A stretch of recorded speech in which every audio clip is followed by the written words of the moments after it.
DREAGEN back again with an edition of the Kaiju commentary. Today we are watching Godzilla, King of the Monsters. Now when you see the legendary logo forming on your screen, that is your cue to start listening to us. We're going to kick things off in 3, 2, 1.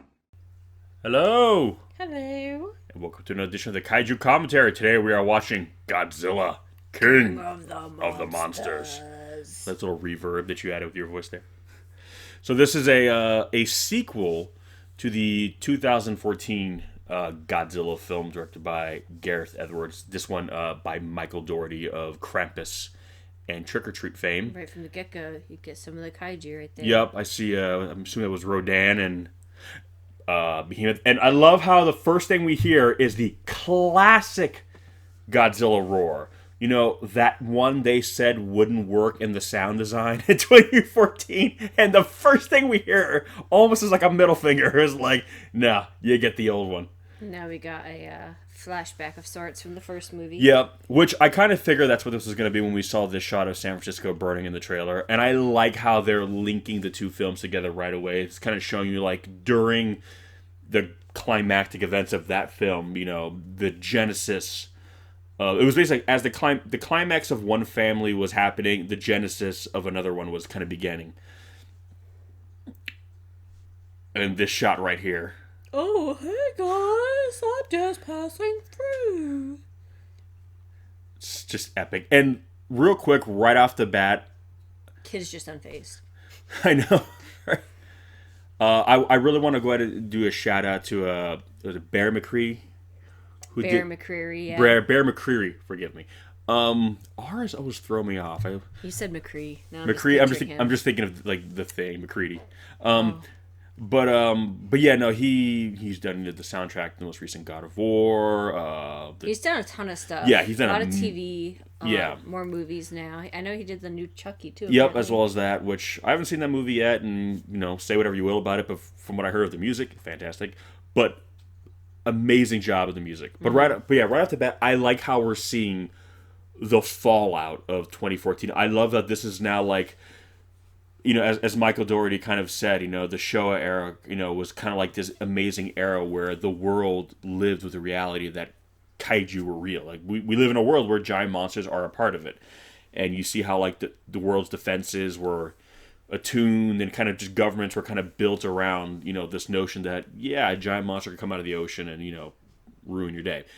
So I like how they're showing you, like, this world now where the cat's out of the bag. We know Godzilla and other titans, as they're called in this film, which I know some people say they thought that was a dumb name, and I'm like, what do you mean? I mean, Titan sounds awesome, first of all.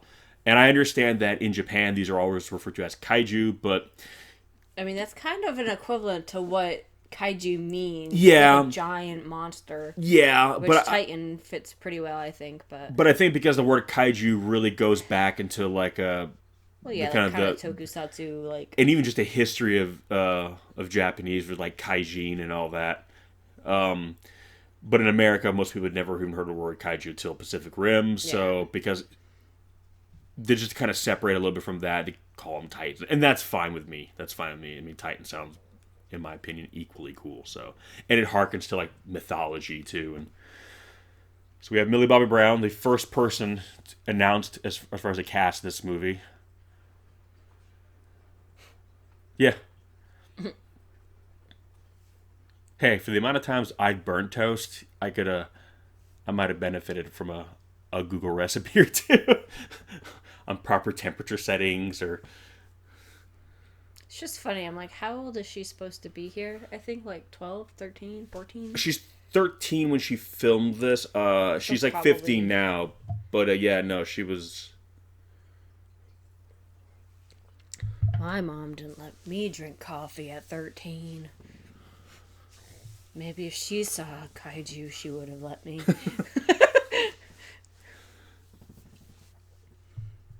I love how this sets up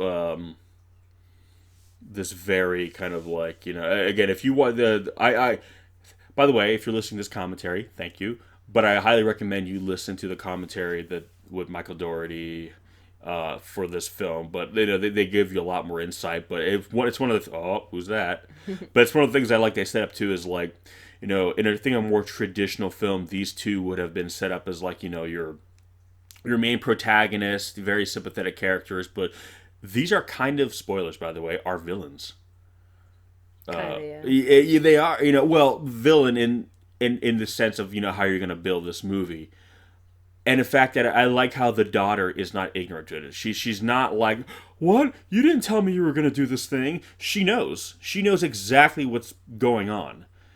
And I like how it's a little bit of an unconventional thing. This movie is all kinds of shades of gray.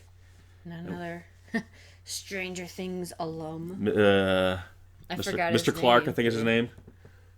I heard he had a part in this movie when he was announced, so I was happy to see him right away. And there we have our first look at Mothra right there. That was actually one of the first production photos they released. They released it at San Diego Comic-Con 2018. They released that photo. And like, fans, I literally just spent like an hour staring at that photo looking for every potential Easter egg I could find. Like, what does that line mean? What does this line symbolize? What does this curvature represent? So here we have the birth of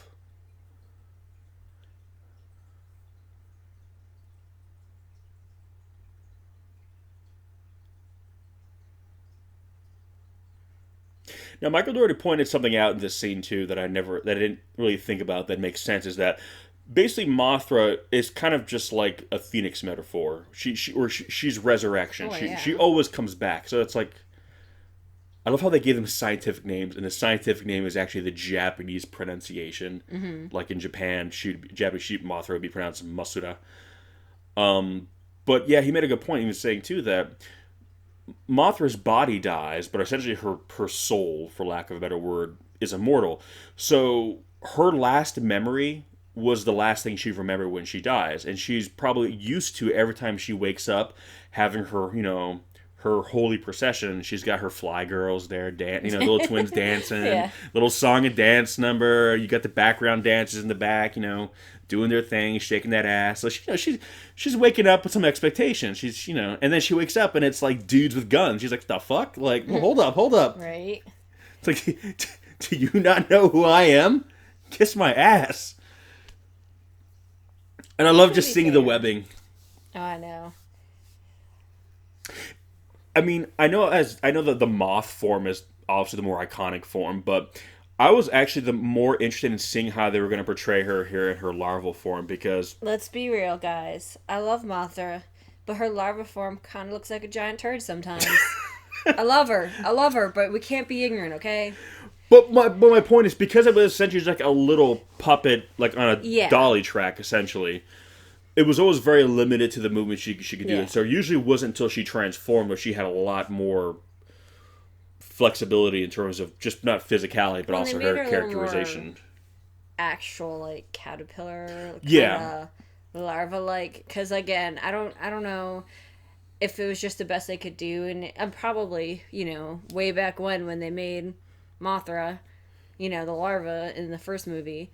And then they just were like, oh, well, that's the traditional design, so they never updated it. Yeah. But really, it's like, she didn't ever really look much like, besides being a tube-like... Again, they did what they could. I actually thought the larva Mothras they did for the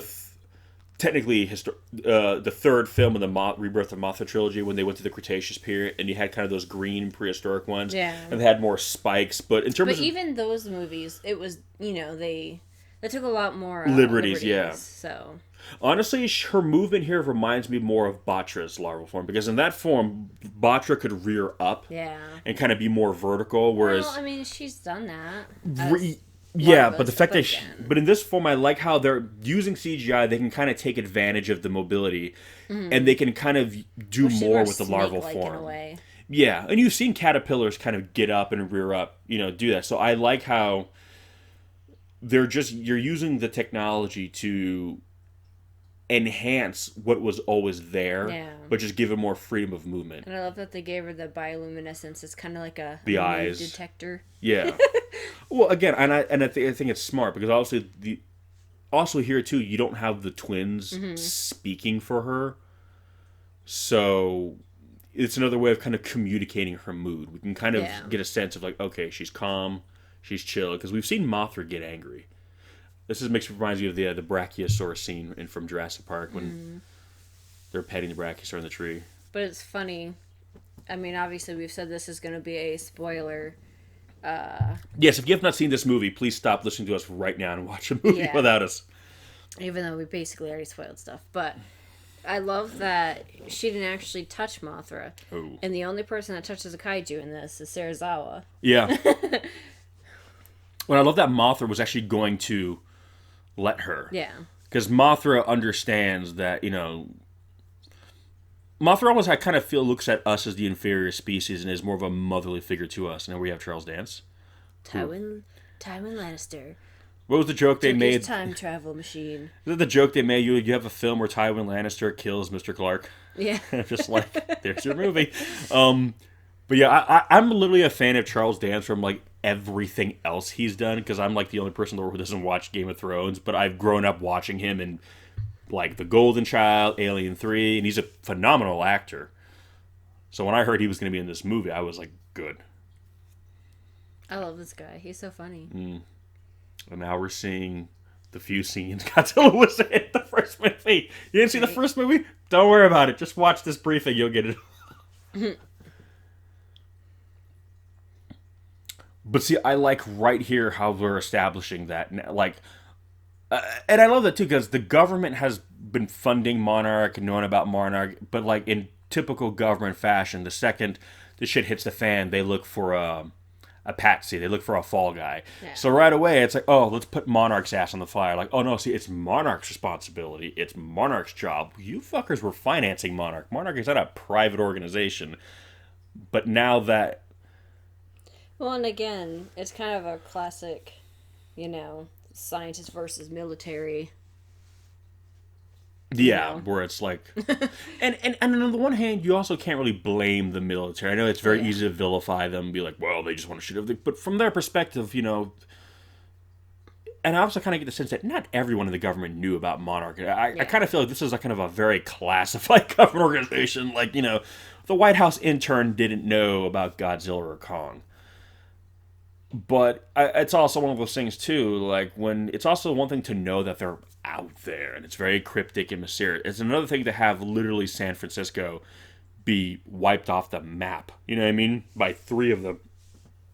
And I think they're running scared, like, oh shit, you know what I mean? Yeah. Don't say that at the meeting. That's not going to make it sound good, Serizawa. Even if it's true.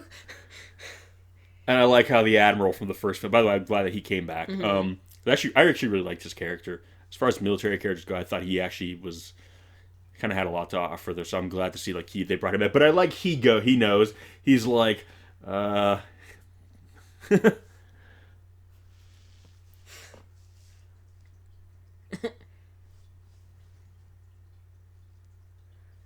See, I know some people had issues with the humor. I embrace like it. It's part. It's funny. It's funny, and it's just part of kind of like embracing kind of the madness that is a kaiju movie. Like you're watching a movie about giant monsters. Like, have a little fun with it too. I don't know. I get why some people didn't like it, and if your only point of reference for a kaiju film is maybe like 54, 84, and Shin, I can maybe understand. But if you enjoy the Godzilla franchise as a whole, I don't think some hentai style like pixelation, is out of the the range of acceptable, I don't know, humor. And he does not look happy to see that. He's like, son of a bitch. This is my day off. But, I like how now this is a world where Okay, the world that's dealing. I mean, because that's the stuff I'm always really fascinated when you have a kaiju film where it's the continuity is like Godzilla has just shown up. This is like our first time we've seen him, or at least the first time we've seen him since however long ago. Because I'm always really curious to see like how are we going to react, because it's going to completely rewrite the world as you know it. Everything that you think is like status quo is going to change overnight, basically. And I'm always fascinated to see like how that happens, like when you are forced to change, when life as you know it.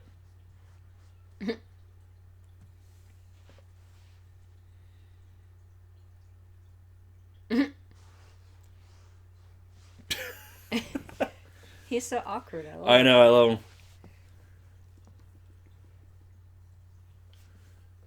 Sally Hawkins, fresh off her I think she won the Oscar, didn't she, for her role in Shape of Water? I don't know. I know she was nominated, I believe. She did a great job in that. Great job in this. Her and Sarazawa were my favorite characters from the first film, which is a bit of irony with that statement, as you guys will see soon enough. But I like how this time around they're, again, the way the military handled Godzilla and the kaiju in the first film made sense.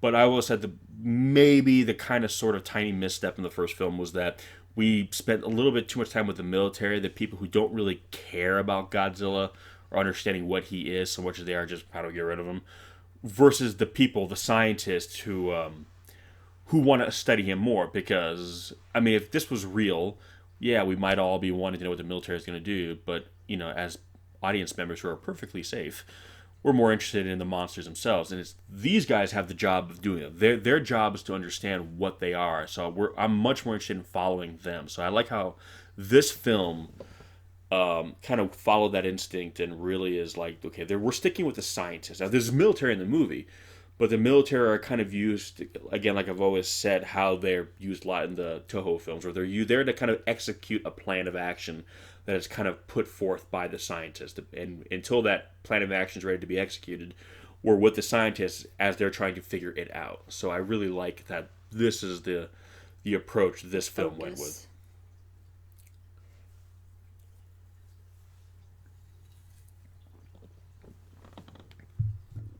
And this is not the first time. I mean, this isn't like mind control, but we have seen the Godzilla films where the Titans, or excuse me, the Kaiju are Titans Kaiju. At this point, it's interchangeable. That heyo, that they were controlled and destroy all monsters. They were being controlled by aliens in Invasion of the Astro Monster. They were being controlled by aliens. The government has attempted to control them a few times. I believe was it in Godzilla versus Megaguirus, where they were trying to affect Godzilla with that chip or that implant they put on him. Godzilla versus Biollante, they had a psychic try to influence his mind to change his course. So this is nothing new. So if anyone who thought it might be strange that there can kind of affect a kaiju's mood with a machine, this is one of the more watered down versions of this trope in this franchise. So, but again, I like how this, by the way, Outpost 54, get it, get it. But I like how they take things from this vast, long-standing franchise and adopt it, add things to it. They're pulling from a lot of the mythology and a lot of the lore, as well as adding new things to it, which I think is how the Godzilla films have really prospered over the years. It's like a wedding, something borrowed, something new. And that's kind of how they. Well, and I think of this movie too because, obviously, if you're a newcomer, a lot of these things you just over your head, or go unnoticed. But for a lot of people that know the franchise, there's a lot of Easter eggs, referring back to older stuff. Again, even the Outpost. Again, Outpost 54, the Mothra's Outpost. Those were the name. Those numbers were the years their first film came out. Again, if you don't know anything about these movies, to you it's just the Outpost and a number. Whatever, move on. It doesn't. You don't lose anything from not knowing that. But if you do know it, it's a little like, oh, it's a nice nod to know that the people behind this film knew enough about it and cared enough to. Yeah. that they're fans too. Because Michael Dougherty's a huge Godzilla fan. I mean, I figure, okay, he's a fan. He likes the movie, and I've heard people say, yeah, like, okay, it's fine. But as I was watching him talk in interviews, I was like, oh shit, no. He's legit. He's like a fanboy, like legit fan. Like his knowledge goes deep. And I was like, okay, deep. You like that? Yo, that man's knowledge runs deep. All right. But that's my point. So when I heard that, I was like, okay, we're in good hands here. And I mean, usually I kind of reserve judgment on films until I see them. But I felt really good going to this one because I'm kind of like, unless he purposely wanted to mess it up, with his working knowledge of this franchise, that would really be the only way he would have gotten any that much wrong. So when I watched this film and I was catching all these moments, these hallmarks, these little facts, I was like, yes, he gets it, he got it, he knows what he's doing.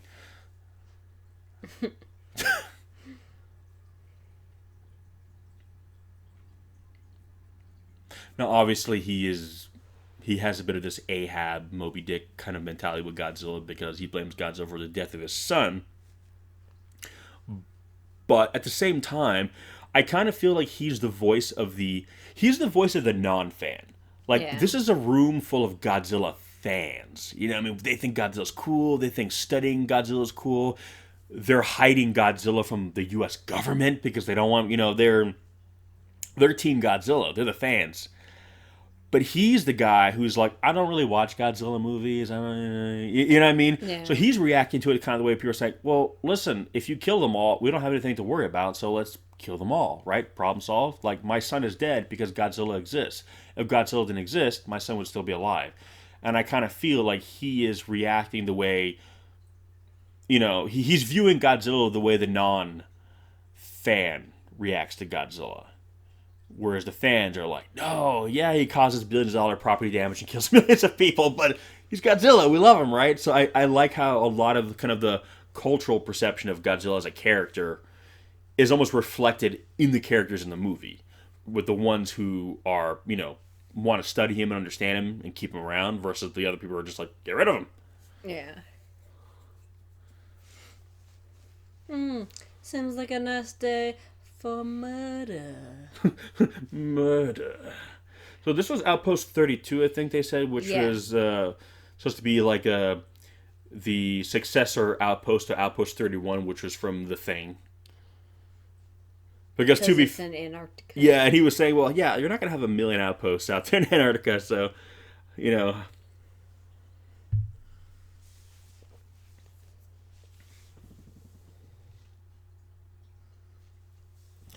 It's pretty funny, though, how... I mean, I know they've been through a lot, but considering they're just walking by these dead dudes... Well, again, especially Millie. Well, again, I think for Millie, or her character... Madison, she's... It's like, the way, from what I was... There's a deleted scene, actually, where her and her mother have a variation of the conversation where it's a bit more on the nose, and she says, yeah, I know, you said some people were going to die, that it was going to be basically a little messy at first, but it's one thing to kind of granted things. I love this little bit right here. It's so weird. I'm like... Well, and again, it's one of those things where it's like, for them, it's like the ends justify the means, but that's the only reason why. But in the meantime, they don't like the way it has to be this way. They feel like...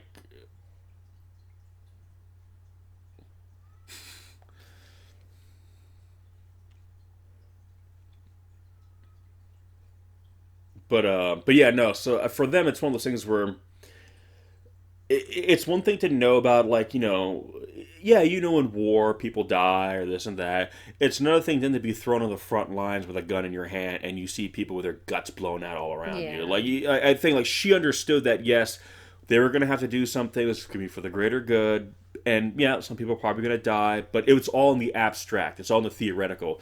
But now that she's seeing what that actually means, that there's a person who didn't do anything wrong getting shot to death because of a plan you helped put into action.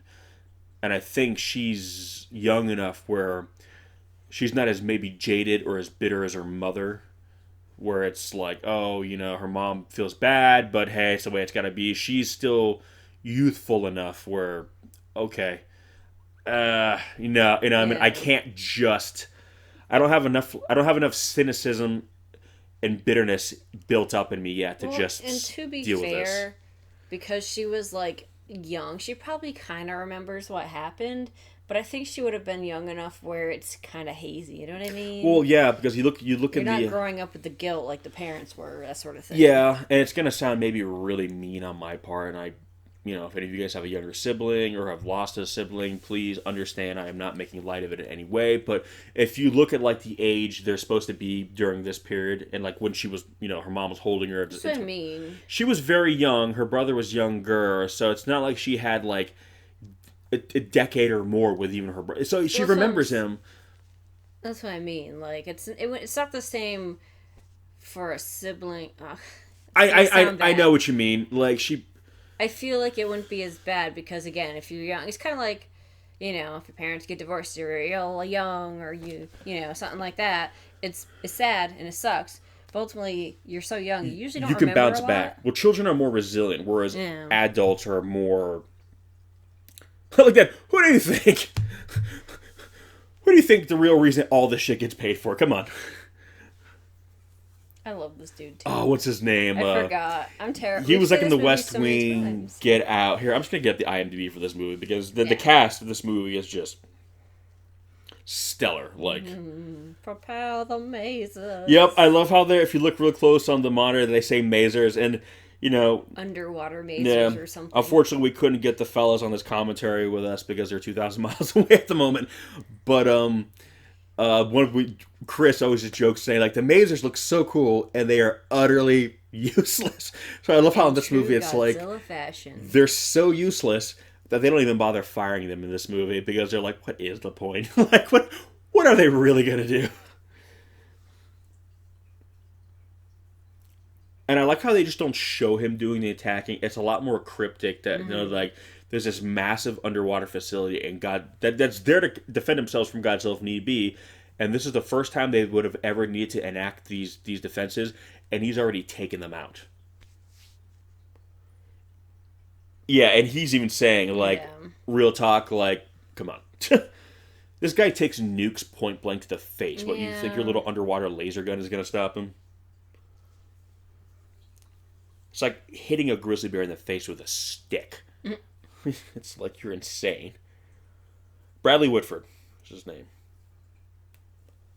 Mr. O'Shea Jackson Jr., another massive Godzilla fan that I did not know was a Godzilla fan till I heard he was cast in this movie.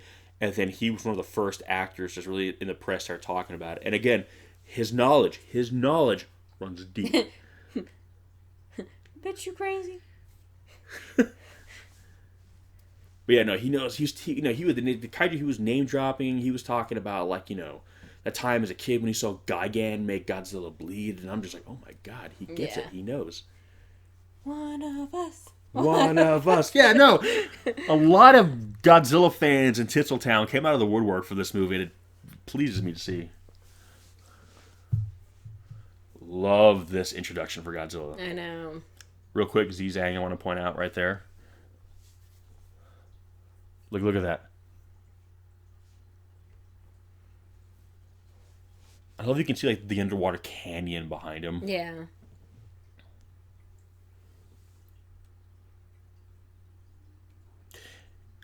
It almost kind of reminds me a little bit of Jaws. The vibration he makes when he's lighting up makes me think of like the dun as he's coming in. But I love how at ease he is in the water, like how comfortable. Look how he's just moving with like he can tell he can go as fast or slow. This is my domain. Yeah, it really is.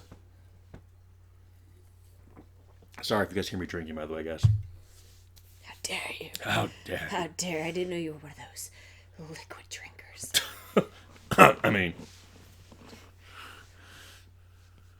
I love how we just got right up against the fucking glass. I mean, I would too, because I'm like, if he's gonna kill us, whatever. Might as well get a good look at him first. get a good look. I mean, well, again, it's like Ahab. He's obsessed. He wants to kill the whale, but he's enamored with the whale also. Like with Moby Dick, he's time to poop my pants. Oh, God. But just look at the scale of that and how Yeah. big he is, and you realize, like, that pane of glass is the only thing separating from you from this. I know, he's like... And I also kind of feel, too, like, again, some people talk about the jokes or some of the quirkiness, but, like, I kind of feel for you to be able to have this job Yeah. and not go out of your mind, basically, for what you're dealing with. I think everyone's a little bit nuts. Just a little bit. Not to the point where it's detrimental, but everyone's just a little... slightly askewed, you know, just because of what it is you do. So I like that these guys don't seem like super uptight official government. They're a little, you know, a little just. I love this. So the face like they're just like no. By the way, we were talking when they mentioned, but I love how before Ghidorah gets name dropped as King Ghidorah, he's called Monster Zero, which in Invasion of the Astro Monster, the way the aliens basically did it, they gave the monsters numerical designations, and Monster Zero was Ghidorah's. So obviously here he has the name for a different reason, but I like how it's, you know, before they know who he is, well, they got to call him something, so they just, you're right, kind of strip it down to a number, Monster Zero.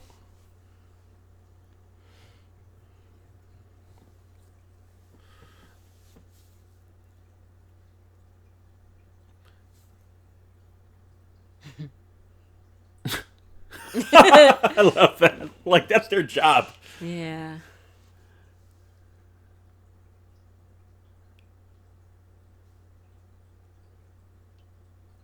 See, I love that. But I love that in a world where kaiju are real, they still don't buy that. Yeah. Like, I'm like, really? Really? Like, that's unbelievable at this point? But I love that this idea, because again, Godzilla always got around, you know, pretty efficiently. And people always say, well, he can swim fast. Well, yeah, but because this is a film now that takes place not just in Japan, Yeah. where they needs to be all over the world, and, you know, Godzilla then effectively needs to be able to get there as fast as the human characters to move the plot along. So I love how there's like these underwater like tunnels or vents where the water is being sucked through and back. The and Kaiju Express. essentially, where like the currents are Expressways. just pulling them on. So essentially, Godzilla just dives into one of these tunnels, and it just sucks him through like essentially like a wormhole where it just pulls him through and spits him back out. So he can just cross, you know, thousands of miles in short amounts of time. And I think that's cool because it's a clever way of explaining how he can just kind of get around quick. And it's just cool that, you know, these monsters who kind of live underground, again, have like their own basically like, you know, network of fast travel. Like that's how they can just zip around the world. It's just like, you know. Because obviously Ghidorah, Rodan, Mothra can fly. But Godzilla, you know, I like basically he can kind of like fly through the ocean essentially. So I think that's really, really cool. And again, a nice little explanation. And it doesn't detract from the previous films done by Toho, because although it's never discussed in those films, well, sure, maybe that's how it's going. You know what I mean? Like maybe they're underground tunnels, and that's how Godzilla does it there too. So you could almost look at it even in those films and think, well, that might be how he did it there too. You know what I mean? Yeah. So you're building off existing mythology without detracting from the original stuff. I mean, what we've kind of talked about, you know, with our speculations for the next movie with, you know, Skull Island and Kong and the whole Hollow Earth thing. Yeah, it's all connected. Oh yeah. So. And again, you'll see in this film, there's a lot more going on inside the Earth. You know what I mean? Which I like. So it's a cool.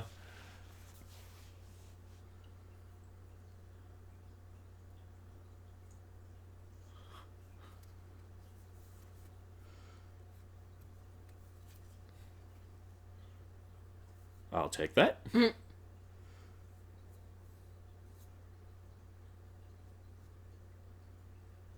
I love movies that take place in kind of wintry, snowy places, mainly because at the way things are going, the next 5 years, snow probably won't exist anymore. But I've always loved that, and one of the things I love about the second Gamera film from the Advent. Attack of Legion, or is it Advent of Legion? I think that it's different versions depending on what release you look at. But that film took place in the winter, and you got to see Gamera in the snow at some point. And that's one of the things I've always wanted to see more of in kaiju films, was like kind of snowy weather. And I think the only time we've seen Godzilla in the snow was the end of Son of Godzilla, when him and Mjolnir are kind of holding each other and the snow's falling, which is one of the most beautiful moments I think in film history. But I've always wanted to see Godzilla like really throw down in the snow, and he kind of did a little bit at the end with Kumanga. Mm-hmm. So I love how in this film the first battle between him and Ghidorah is in the snow. Like, I like that because it's such a visual you don't see a lot of in kaiju films. And right here is like, again, if you didn't already know, you realize that the look of guilt on her, it's not fear. It's not like, oh, I'm worried because I was kidnapped. It's guilt. Also, if you ever had divorced parents and then they're fighting, and then one of them uses your full name, you know. Mom got me a PlayStation for Christmas. She used my full name. I have no power here. But again, it's also like, to see such a young girl make a very adult decision. Oh, yeah. Like, she's not just, I'm the kid. It's like, by her walking back to her mom, she essentially has forfeited the lives of millions. She just, in that moment, and I don't think people realize it, she just killed millions of people when she just did that. And she knows that. And there's something so cryptic and haunting about that. Well, she doesn't know it Well, yet. but she knows people are going to die. She knows, I mean, obviously things go way worse than they thought they would. But she knows that the kaiju are not just going to wake up and, like, tiptoe around people. Like, when they wake up in populated areas, people are going to die. So even if they're not actively attacking the people in those areas, their awakening and their ascension will cause loss of life, property damage. So it is unavoidable. But imagine being 13 years old and working with that knowledge. Like, you're ushering in a new world, you know, on the bodies of, I mean, like, your brother died because of these things, essentially. And now you're going to be responsible for the death of how many other little brothers out there, how many moms, how many and I mean, you're going to be responsible for untold, levels of mourning from people. Not to mention, I mean, obviously, it's obvious she loves her dad, but her dad kind of checked out after everything went down, so... Oh, yeah. Again, well, that's the thing. None of these people are outright evil, and none of them are outright good. Like, that's the thing. They're human. Well, yeah, there's shades of gray. Though that's kind of the irony, is that, like, you see, these are really the bad guys. The monsters are just doing what they do. Ghidorah is the only one who's kind of evil. All the other ones are just kind of following their own nature. It's humanity that kind of sets them on a course where they're going to cause a lot of trouble. You know what I mean? That it's always us. Kaiju have always been kind of a consequence in one form or another to our hubris, and I like how even in a movie where Godzilla is the savior of Earth, not he is still a consequence to it. He is here because of our mistakes. Yeah. And because of that, his way of fixing things is not a way that is necessarily good for us. He's here to protect the world, not humanity. Yeah. And it reminds me of that line at the end of, Advent of Legion, where they say, Gamera will always protect the Earth. That's his job. So what happens one day if Gamera decides that we're the enemy of Earth? You know what I mean? Well, and I like they just fucking stand there, by the way. Well, at that point, like, might as well just enjoy the show before you die, because... But yeah, so Godzilla is very much like Gamera in that sense in this film, where he is... Oh, here we go. Look at that. I always feel that's like when we see our cats kind of stretch and they bare their claws out like that. You have Each, Nee, and Kevin.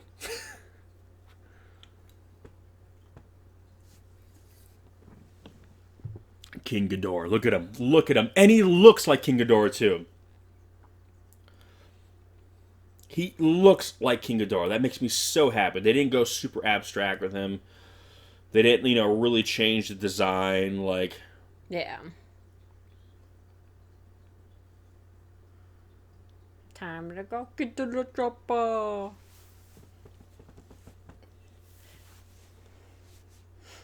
And I really kind of want to shout out to the mocap actors in this movie because a lot of times they don't get the credit they deserve. But Jason Liles plays Ghidorah's middle head.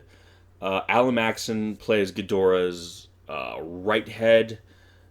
And Richard Dorton plays Ghidorah's left head, Kevin. The more kind of... I believe I got those orders right. If I did not, I sincerely apologize. But those are the three actors who play the mocap and did Ghidorah. They are the performers of Ghidorah. They are King Ghidorah. Bye. At least it was fast. Yeah. So I want to give props out there to them too, because as far as I'm concerned, they are King Ghidorah in this film. That, you know. I love how Kevin, if we're gonna call him, I love how he's inquisitive and he's curious, and I love how you see a variation in their personalities. They're not just, and again, that's something too that, you know, you can do more with as digital effect, because obviously Ghidorah's heads were always kind of puppeted before, and they had generally more or less a uniform kind of personality. But one of the things you can do when you have three different actors playing three different, you know, heads, is that you can kind of give Ghidorah more individualistic personality. So again, you're not undoing what came before, you're adding to it, you're building to it. Yeah. And that's something I would love to see in future Godzilla films, regardless if it's Legendary or even a Western studio, or if it's Toho doing it. Like focus! I would love to see that continue, like the idea of giving Ghidorah three distinctive personalities for each head. That I think that's a new addition that this film added, and something I would love to see continue, because I think it really does add something to it. This always reminds me of Jurassic Park. They're like the kids in the Jeep, and then T-Rex is like... I mean, I think that's a little worse, but... Well, yeah, well, this too, it's not even like Ghidorah's like trying to really destroy... This is Ghidorah just being curious. Yeah. But he's so big that just tapping it causes all of it. And here we're gonna... We've seen him already once, kind of, but this is the proper introduction. And I love they do it, the sonar, you see it coming in. To me, that's like the water ripples in the glass in Jurassic Park when the T-Rex is coming. The sonar. And he's so far under the ice, and he busts up. Boom, look at that. So how to make a grand entrance. And you can hear the bit of the classic theme here. Look at that. Jesus Christ. And we have Godzilla being played by Mr. T.J. Storm, who, like in 2014, did an amazing job at capturing, you know, the essence of the original tokusatsu suit actors, while really bringing a level of like kind of mobility and look at that shot. Now, just what if we could get a D&D movie and that was the Tarrasque versus Tiamat or something? Oh my God, that's what I want. That's exactly what this fight basically is. Kinda. This is Tiamat versus the Tarrasque. I mean, kind of. Well, this is bigger and badder than that fight. Yeah. I mean, hey guys, I love D&D too, but you know, it's Godzilla and King Ghidorah. but look at him, just fuck yeah, just get in there, get the fuck down. Just it's like. Godzilla's just getting to work. He's just getting to work. He's clocked in. He's ready to work. He's had his morning coffee. He's ready to work. I just picture him like he was going around. He's like, I thought I smelled something. And then they fight. Ultimate rivals. Well, again, too, because that's also the thing, too. Like, if you read the official background of this, Doherty even says that, yeah, Godzilla was the one who put Ghidorah in the ice. So for Godzilla to see Ghidorah awake, it's like... I love that song. Oh, the old, like, baritone, like, oh, I love that. I love that. And I love how they didn't get rid of the one that 2014, they mix it in. And in doing so, they expanded Godzilla's kind of, I guess, vocabulary. Yeah. And I love it. As soon as the tail comes down, Godzilla's like, okay, fuck you. This bit right here, if you watch the extras, they show TJ and the other guys mocapping that whole sequence where you see TJ and they do like a side by side, and you see TJ rear back, and just let it go. And it's funny because to get that slow movement, oh, this part breaks my heart. Oh, Yeah. bye. Yeah, that was my heart in the theater. I'm like, no. Even though I think of the time she had in the movie, she did more than she in the first one. Yeah. But yeah, goodbye, Sally Hawkins. You weren't there for very long, but you are one of the more memorable characters I feel in these films. So much love for Miss Hawkins. But yeah, like the fact that they slow down their movements too from the motion. And if you watch kind of some behind the scenes when they used to do it with the suits, the guys in the suits were moving much faster, and then they would slow down the film to give them that heavy kind of lumbering feel. And they did the exact same thing here, where the mocap actors are moving at human speed, and then they slow it down to give it that more. So they're applying kind of the same methods even in post. It's just instead of filming a man in a suit, they're filming them in a mocap suit, which they then digitally put the monster design over. But then they still do the same thing with him, whereas we slow it down, we exaggerate the movement. So it's essentially making these movies the same way, just with new technology. So this is really just an evolution of what this franchise has done for like 60 years. So again, a big love letter to not just the mythology of the movies, but also how these films came about.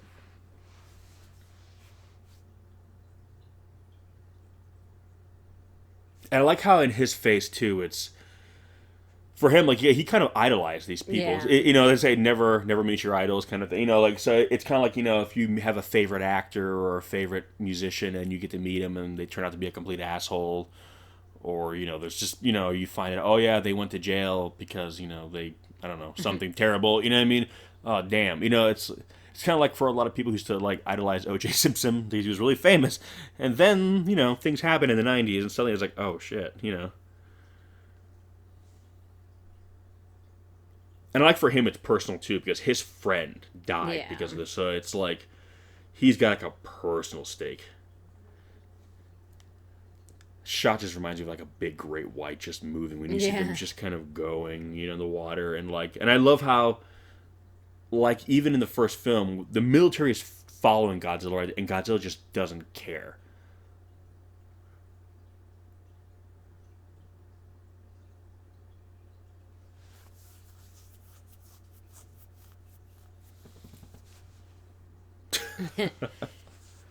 G-Team.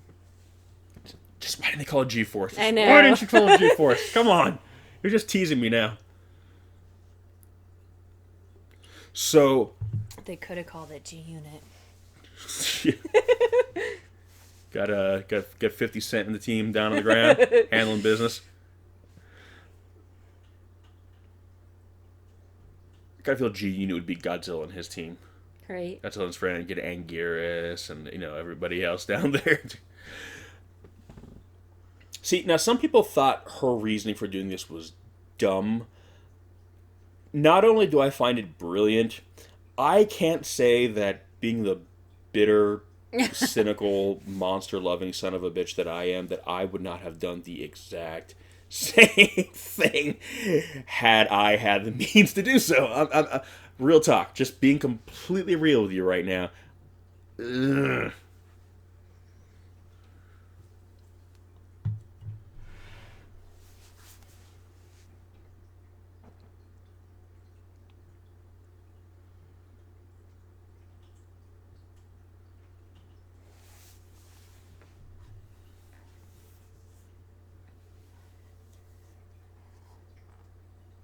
Yeah, again, she's the Godzilla fan.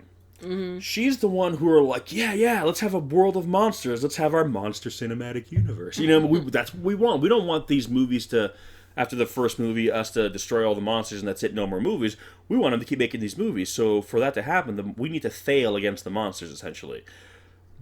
But he's essentially like, the real world person, where it's like, no, he's the non-Godzilla fan. He is... We don't want them here. And I just love how in all the trailers leading up to the movie's release, they did a real good job of hiding, her role in it all. Making her look. Yeah, even though I kind of suspected I a did little too, bit. because there was one part where in the speech, the way they cut it, you could Yeah. tell it wasn't what it was in the movie. Well, they You also could tell they edited it. added another version where she's saying we need to set Godzilla free, and that was kind of like I think sometimes they'll do kind of like fake lines Yeah. for stuff they're going to put in trailers where they know that's the movie, but they want to kind of surprise people. Kind of like the Marvel movies have apparently done. Yeah, well, they'll have like alternate takes. Like again, was it the Endgame? Not Endgame, Infinity War.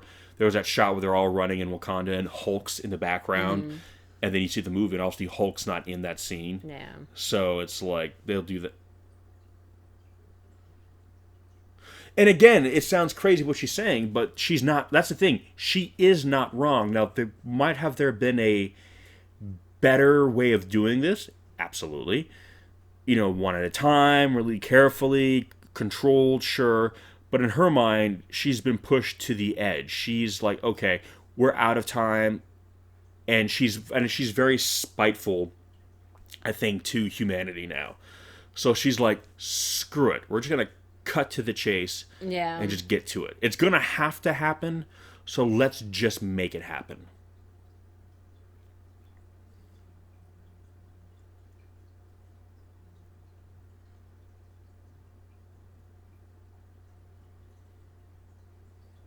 Again, she's not wrong. The reflex is to be like, yes, you're out of your mind, you're crazy. But if you think about it, is she insane, or was she the only one who was willing to make the difficult choice? Like, it's a weird thing. You want to dismiss her.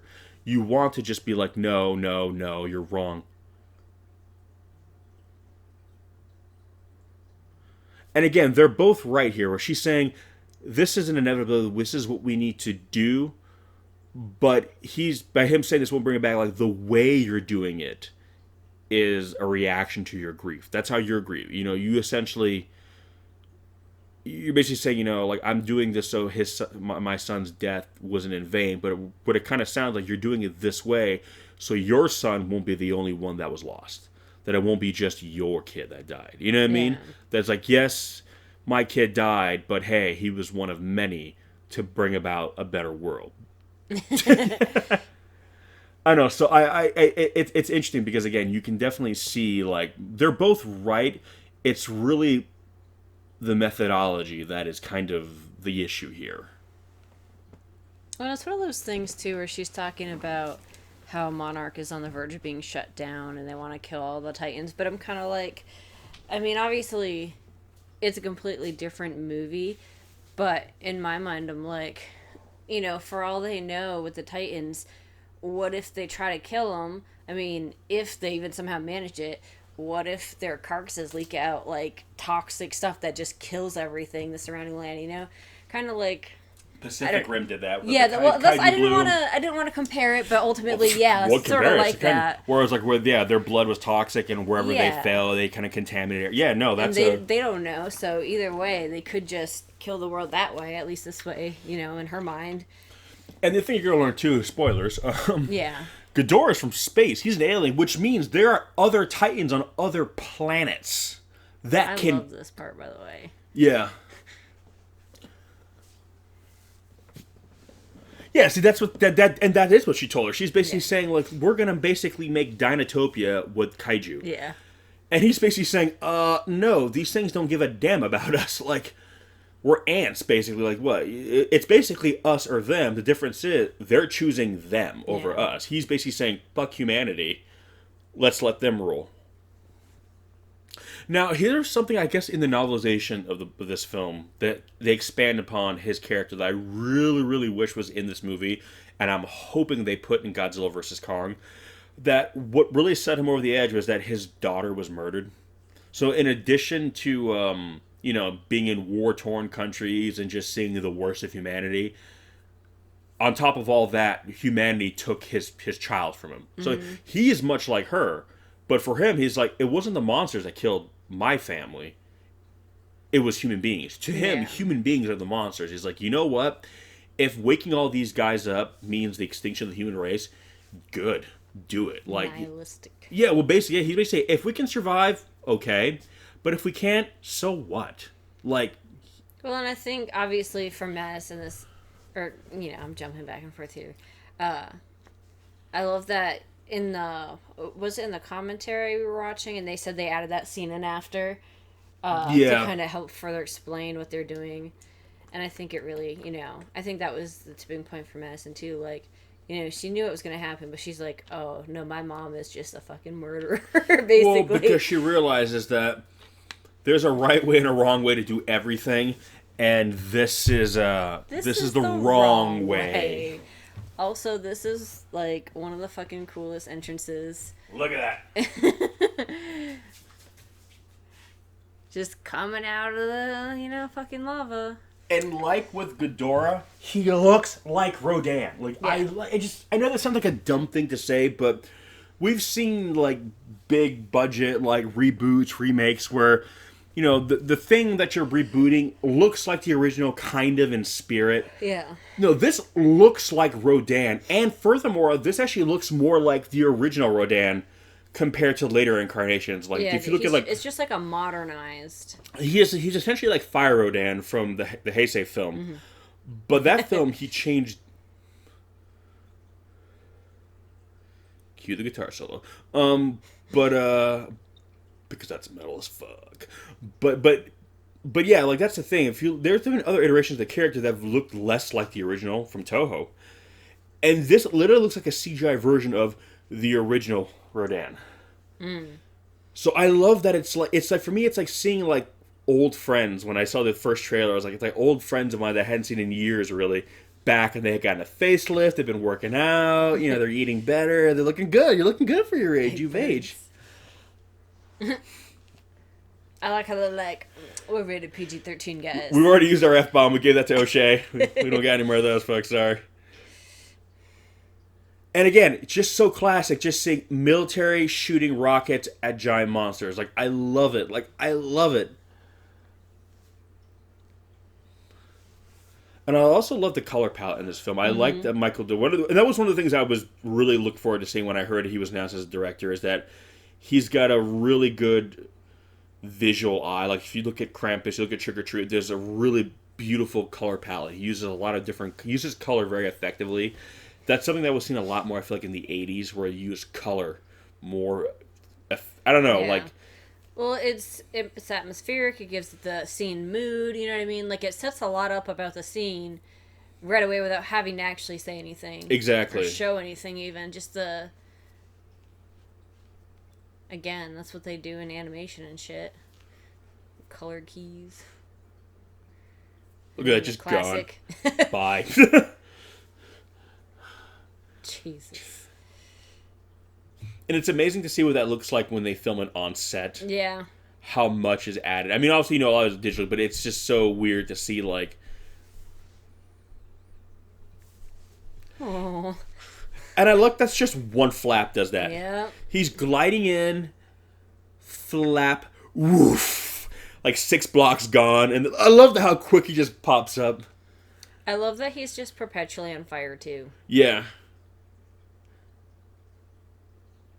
Well, it adds a quality to them where they're not just big animals. They're very godlike. They're elemental almost, where it's like. Pew pew pew. Look at that. And I like how Rodan actually employs like skill. Yeah. Like he's like he can just fly into them no problem, just kill them that way. But I like how. For him, he's almost like established now. He's like, I'm the master of the sky. Only I can rule the sky. Yeah. So I'm gonna kill you in the sky using all kinds of skill. Like he can just gotcha. And because they've established that they don't need to eat meat, that I love that move was just a fuck you. Yeah. Like you're in my house, basically. Just like this. Some people said there it looks like he's grinning. It did, but. Well, when the guy does Rodan, it's like, oh, you think so, huh? Barrel roll. And the fact that he's basically doing all this stuff with style, and Yep. it's showing like that he's intelligent. He's a showman. Well, yeah, he doesn't need to do that. He's bragging. He's boasting. He's basically saying, "Look how fucking cool I am. Look how much better I am. Look at all the shit I can do." Like he's just adding insult to injury, and I love that. Like they're showing personality in that way. That Rodan is kind of a braggart. He's kind of like, you know, he's the hot shot. You know, he's the guy. You know, in the muscle car. He's, you know. I just love that. Until, of course, oh shit. I love how he fucking tries. Yeah. That's terrifying. Basically, Rodan is the guy in the car with the giant, ridiculous spoiler on the back of it. And then Ghidorah is the guy in the giant, souped-up pickup truck. That's like a fucking monster truck. Rodan's like your short, drunk friend who just gets into fights. Yep. Ghidorah is just not having it.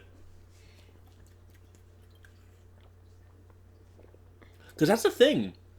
We don't actually know if Rodan ever fought Ghidorah, because Godzilla was the one who put him away. So this might be Rodan's first direct encounter with him. So he's because I kind of feel like if he knew how powerful, I love that mug. Look at him. I know. I was thinking of the picture. He's like, "Ugh." Like that's a man who loves his job. Like his job is hard, man. He's like, look at me. But yeah, that's the thing. So Rodan might be just giving it a shot, because I kind of feel like if he had dealt with Ghidorah before, he would have yielded instantly. God damn it! I don't want the guy that replaced me to show me.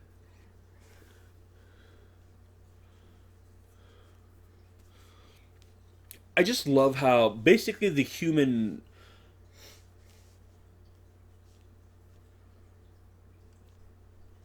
I just love that basically the human's role in this when the monsters are fighting. Oh. Blah, blah, take that.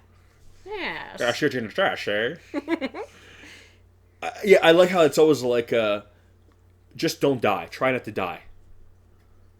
And here we're going to have a big callback. Yep.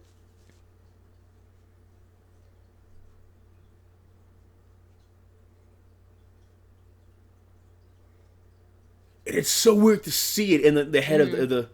And I know some people thought it was dumb, or like they thought they glossed over this too much, that this should have been the big. And I'm like, Godzilla has come a long way since '54, and I know the Oxygen Destroyer it's iconic, Yeah. and it was very important. But I feel that Godzilla as a franchise, as a character, as a creature, has kind of transcended the Oxygen Destroyer. He's a much more powerful creature than he. Not to mention, it does nearly fucking kill us. It does, but it's like, I mean, and that's the thing. I think the Oxygen Destroyer in this film is supposed to represent something different, because what I've always said, in that film, Godzilla needed to be destroyed. He needed to be put down. He was a dragon that needed to be slayed, and the Oxygen Destroyer was a metaphor for us creating another weapon. Godzilla was beget by the nuclear bomb, and then the Oxygen Destroyer is now something worse than nuclear bomb, and it's more or less kind of the cycle continue. This film, I feel the Oxygen Destroyer is meant to represent mankind's that was my only gripe about this movie. He just stands. I'm like, move. I mean, deer in the headlights, you know? I guess, but you just got in the headlights of fucking King Ghidorah at that point of like, if you can. But yeah. Like right here. Look at this. That would have been... I keep saying this would be so fun. Like, the scariest thing? Nah. I mean, I think, yeah, I don't know. Like I just... And here, Godzilla in the water. The most deadliest, like, he is... And again, they've always said, too, like, apparently, and Doherty has confirmed this, Godzilla would have won. Yeah. This would have been the end of the movie, right here. Like, Godzilla fighting in the water, you're in his element. That's it. Ghidorah is not designed for water. Big wings fumbling about.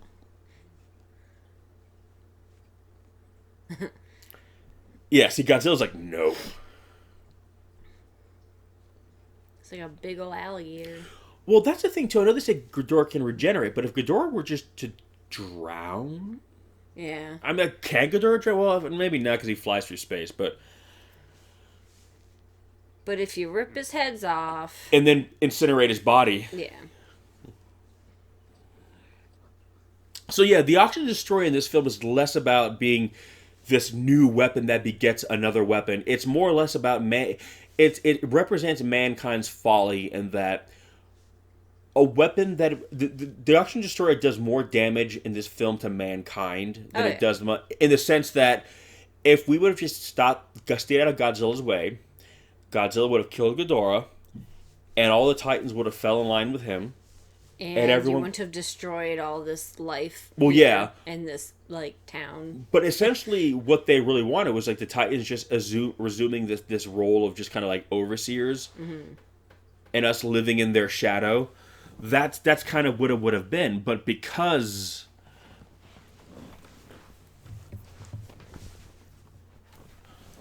it was a situation of like we have to interfere. So the Oxygen Destroyer in this film is not this super destructive weapon that will destroy Godzilla so much as it is a symbol of mankind's interference.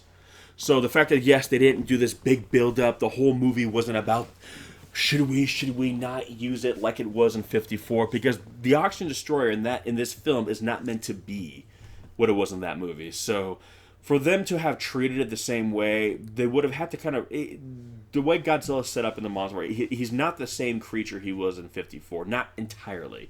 So the Oxygen Destroyer doesn't really represent to Godzilla what it did in that film. Well, not to mention, too, I kind of feel like, again, they were so gung-ho about the military killing these things that they're like, hey, look, here's our excuse. Launch. Well, and that's the point. And who knows? We still might see some fallout from that in the next movie. Well, I was going to say, I also think that I love this, by the way. He wanted to... I know, it's disgusting, but cool. I also think that Michael Dougherty wanted to have the Oxygen Destroyer somehow, some way, so that if there was ever a future where he could bring...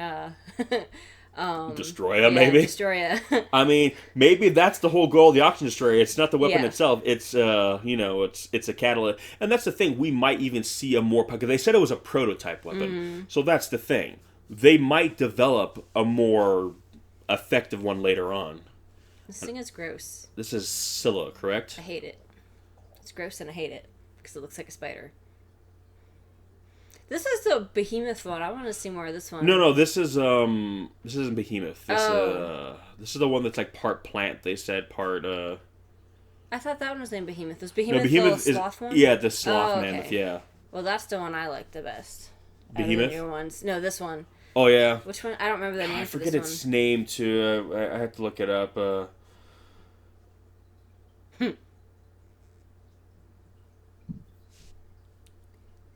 Yeah, so and you're realizing now that it's fucking Rodan. Just bowing before him.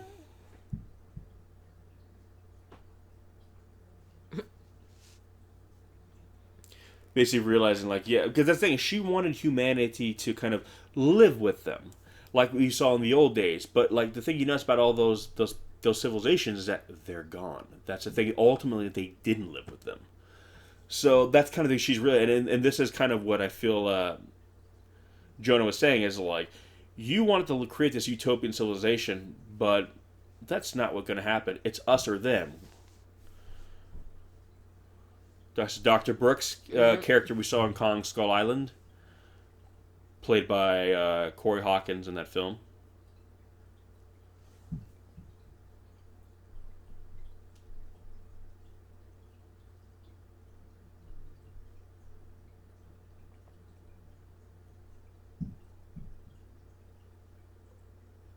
Mithsula, that's the name of the one that came out of the ground. What is it? Mithsula. I'm not sure how to pronounce it.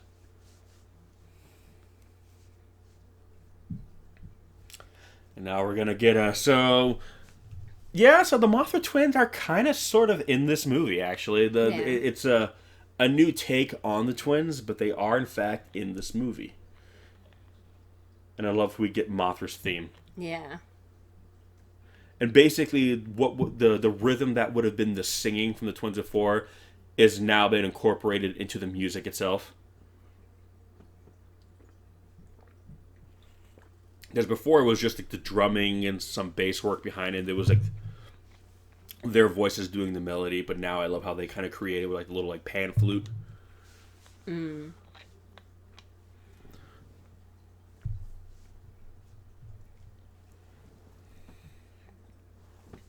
Even though she's a moth, how does her wings get wet? Well, she's a moth that's She's a like magic bulletproof. moth. And we I know. see the twin. And a lot of people miss this, and because they I thought did the first time, admittedly. I did too. But if you look close, yeah, she's got the long braid. I think it's because you never. Oh, that shot. I know. I get chills every time, even still. I know it might have been too much, but in that scene where you see Moth, is it wrong that I want to see them both kind of bow, like take a knee, like just. The only thing that would have been better is if both twins would have been on screen together in that moment, right there, and turned the camera and face with Mothra behind them. Yeah, so now she's kind of like calling her out.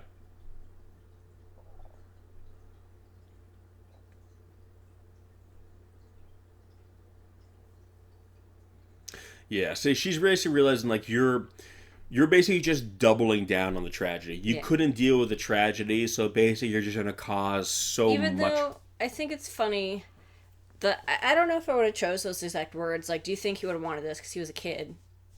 Well, yeah, but as a kid, do you think like Well, I'm just saying. Basically, I would have said something along the lines of, "You were doing this for Andrew, so this sort of thing wouldn't happen again."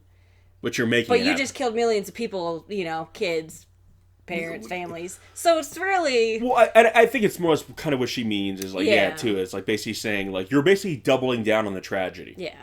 You're making so much of it that hopefully yours gets lost in the mix, kind of. My kid died, so I guess it's okay if your kids die too. Yeah, yeah. See here, I love this. You're seeing all the different. You realize it's a. So I kind of get this because it's very much implied and explained in this film that all the civilizations of the world exist today kind of descended from this one ancient singular one. So I'm kind of wondering if like maybe her family are more like a direct bloodline from like some of these ancient, peoples. I mean, they're going to be in the third film, so I'm hoping that something gets expanded upon. Yeah.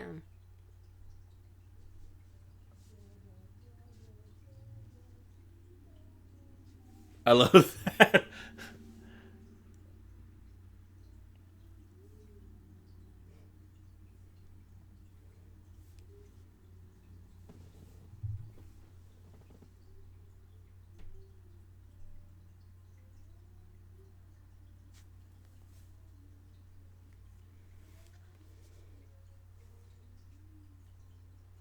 You see, I love how they made him an alien in this. Yeah. Because he actually technically hasn't been an alien since. Well, he was in Final Wars. He was an alien, but he was Kaiser Ghidorah in that. But otherwise, King Ghidorah hasn't been an alien since the Show era. Because he was a mutation / chimera in the Heisei era, and then then he was like a guardian monster in the Millennium series. Yeah, in GMK. So I was kind of wondering if they were going to do something like that, or just going to make Ghidorah from Earth. But I love the fact that they made him an alien, because by making him an alien, you are now opening up the franchise again to like Gagan. Yeah, Gagan. I don't know why I said it like that. Oh, I hate him. He's so gross. Ugh. He's basically just Not only Kumonga. is a spider, he's got like the Cthulhu tentacle face. I don't know. There's Behemoth, everyone's favorite. I like that one the best. Yeah, so obviously they created some new ones because to have more Toho, they cost money, they're expensive, but we haven't seen all of them. They said there's 17 and counting, and you're seeing about like 4 others there, I would say, 3 or 4 others. So there's still a lot we haven't seen, and Well, I think you've got those 4. You've got Godzilla, Rodan. Ghidorah, Rodan, Yeah, Godzilla, there's still Mothra.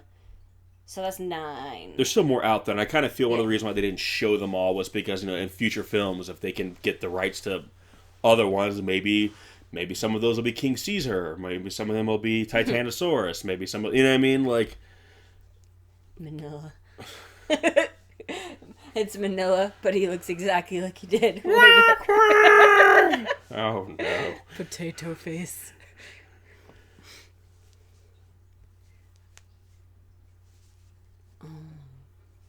So it's kind of ironic too, because they have a weapon that was finally powerful enough to, in theory, kill Godzilla, but it's powerless to this other one.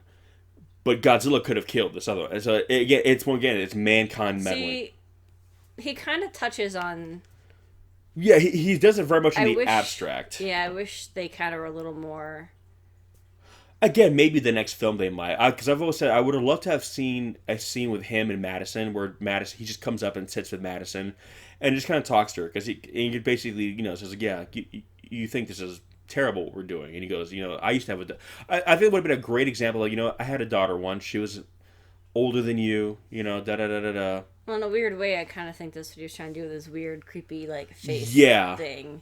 And then she was like, I'm going to flip you off instead. Yeah. But I kind of feel for him that's like, she was the only thing that allowed me to kind of stomach the world as I saw it. Because, again, he said he saw the worst of humanity, but he had this beautiful thing in his life that was kind of, the thing that, kept him from going over the edge. Yeah. But once that ugliness that he saw every day took that away from him, he was just kind of like, yeah, fuck the world, fuck everything. What? There's monsters sleeping? Wake them up. Why the hell not? Why the hell not? They're going to kill everyone?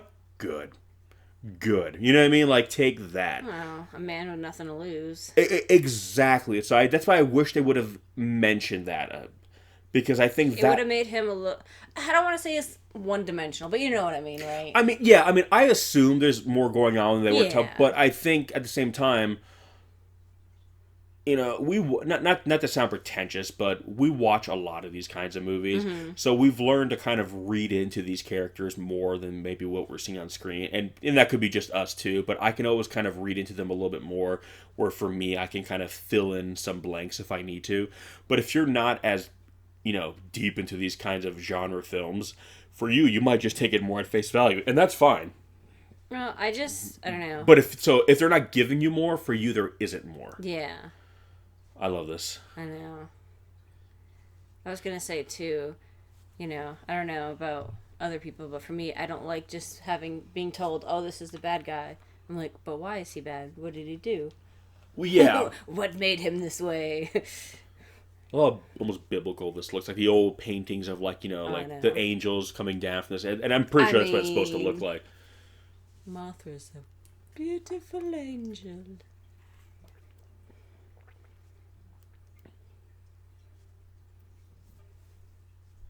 I love how the light just washes over everything. Yeah. And it's funny, too, because I like how you don't really see what she looks like till the end. Basically. Yeah, they're kind of hiding. Like, her actual, mass is kind of, like... Look, man, every time. I get them chills. She's so cool.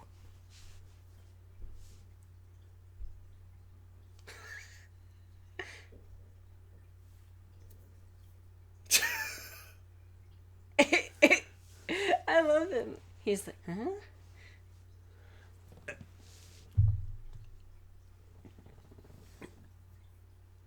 Yeah, I like how she kind of conceals herself, basically. You don't basically see her until she's ready to go to war. I thought you were going to say till she's ready to whoop ass. I mean, basically, because she's a benevolent figure, so I think she wants to portray herself as this benevolent being. Well, not to mention, she wants to appear non-threatening, basically. Obviously, she was...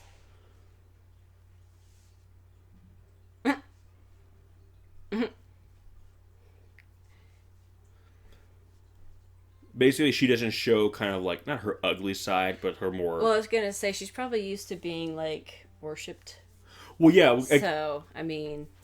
Well, I know they said it... I've already looked at, the redacted stuff from the credits, and if you read that stuff, it basically says that humans in the past have had psychic connections with the Titans. Yeah. That they've had links. So I think Mothra has been one of the few Titans that has kind of reached out and was like an ambassador to the human race, basically. She actually connects, so she understands kind of how they all may appear to human beings. So I think she tries to make herself look non-threatening, light, benevolent, because she might realize that her presence on her own might be kind of scary. Yeah. So when she's ready for the whoop ass, as you said, by that point, she doesn't care about looking benevolent and beautiful. She's like, I'm going to pop open that can of whoop ass. Yeah, she's just like, no, I'm a big fucking scary moth with a fucking stinger. Like, you know what I mean? Like, at that point, she's not trying to appear, she's trying to appear threatening. And I liked how Mothra can kind of switch gears. And I also think it's because she's basically using her powers to kind of levitate too. light a path for them, so to speak. Well, she's a guide. Yeah, she's like a lighthouse. She's a guiding light. She's like hope. So it's like, if you're ever lost in the storm, Mothra is your lighthouse. You go to Mothra for salvation, for safety, for hope. That's what she represents. So she very much is a guiding light. Basically, if you go to her, you'll be safe. Mm-hmm. So I like that symbol. Again, Godzilla is essentially like the broadsword. Like when you see those old paintings of like the angels, and they had a big sword in their hand, like a flaming. You know what I mean? Mm-hmm. Like I kind of feel that's the combination. Mothra is the angel, who can be benevolent and kind, and Godzilla is the weapon. Godzilla shows up when someone's ass needs to be whooped. Basically, he is the weapon. He is the broadsword. So basically, Mothra can call upon him. But Mothra is the light. Godzilla is Again, he's a weapon. He's a defense. Mothra on her own cannot defeat King Ghidorah. But with Godzilla, she absolutely can. You know what I mean? And you'll see that kind of personified at the end of this movie, too. So I very much like how it's that dichotomy.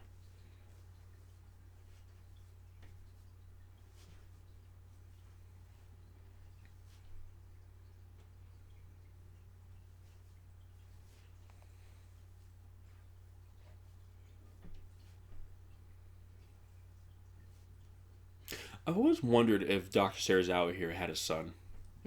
Or if he had kind of dedicated his life to Marvel. Because I'd be kind of interesting to see, like, if he had kind of maybe if he has a kid who kind of, like, I don't know, either resents them, but, someone basically, his dad kind of basically chose this life over them for a greater good. Basically saying, I'm going to help kind of make a world safer for you guys. And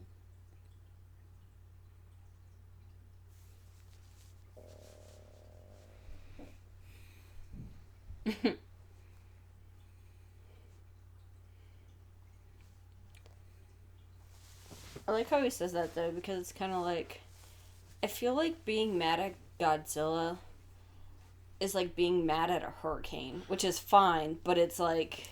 But yeah, and that's kind of the point. Yeah. You can't really, like, Ghidorah is the one you can be kind of mad at, because Ghidorah has actual malevolent intent. Yeah.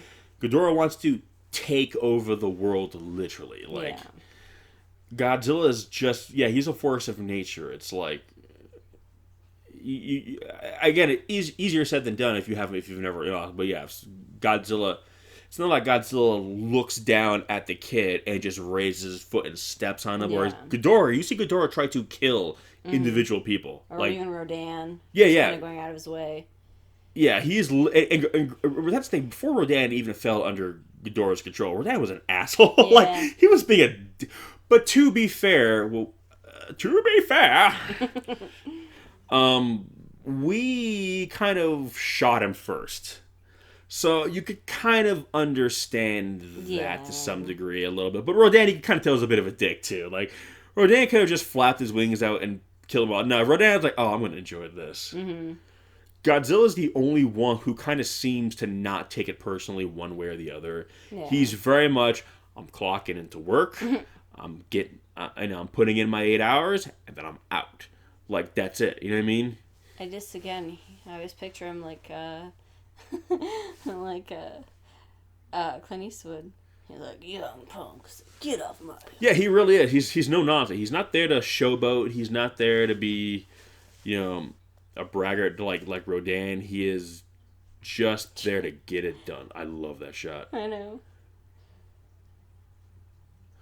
No, that's what I'm wondering. Is Ghidorah hovering there? I think so. Because at first, is he perched on something? They said he was nesting, so he might be perched on something. Yeah, but that's DC. What's he perched on? I don't know. Then again, I think they fly with their wings, but I also think they're using their energy attack. They kind of use the kind of like... I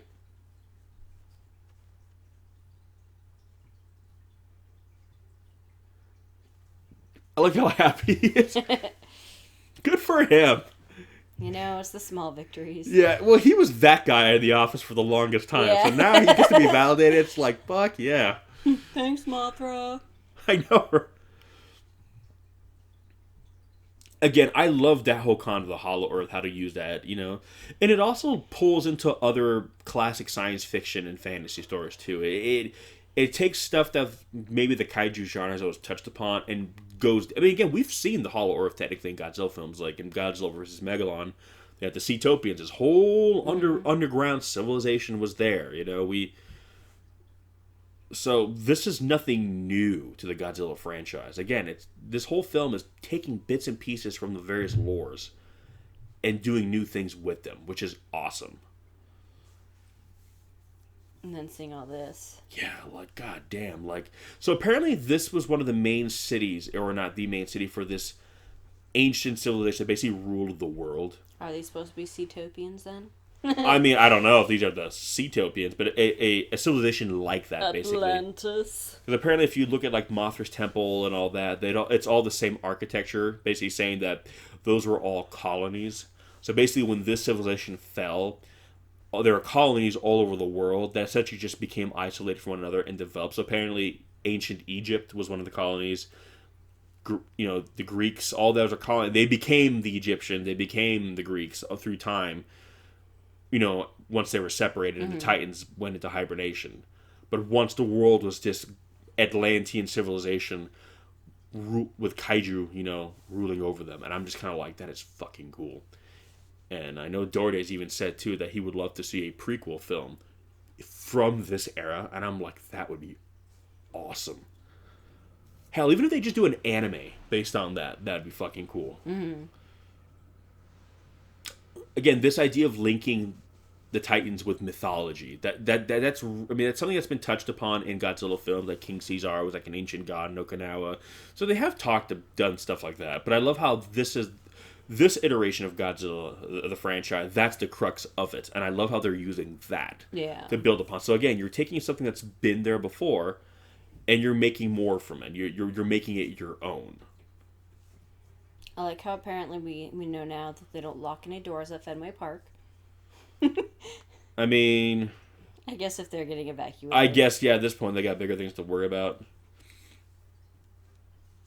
I mean, Madison's been hanging out with, like, eco-terrorists. I'm sure she's learned how to pick a lock or something.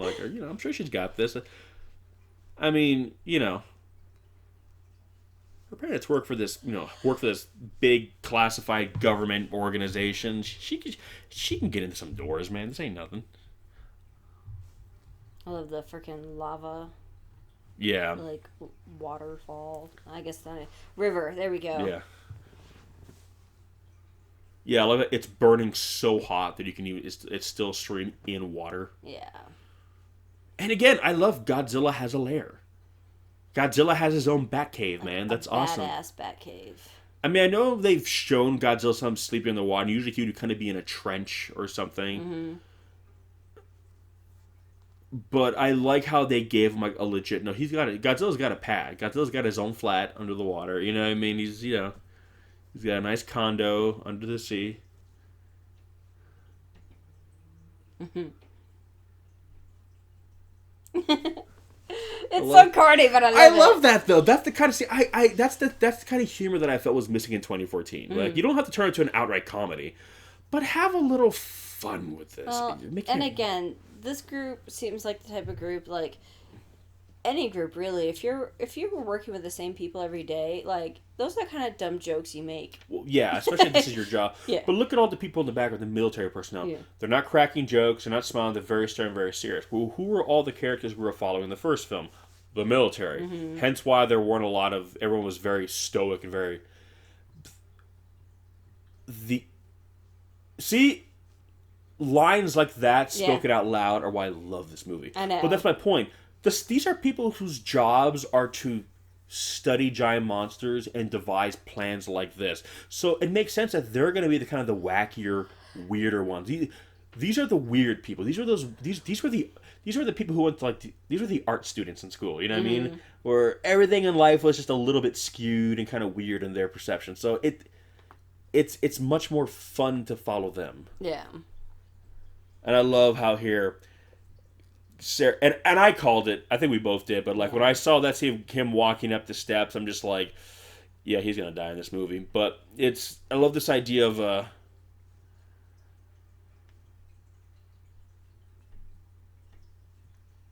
his lair effects, are active within a 20-mile radius around him. Yep. Well, yeah, this is a Tiamat fight right here.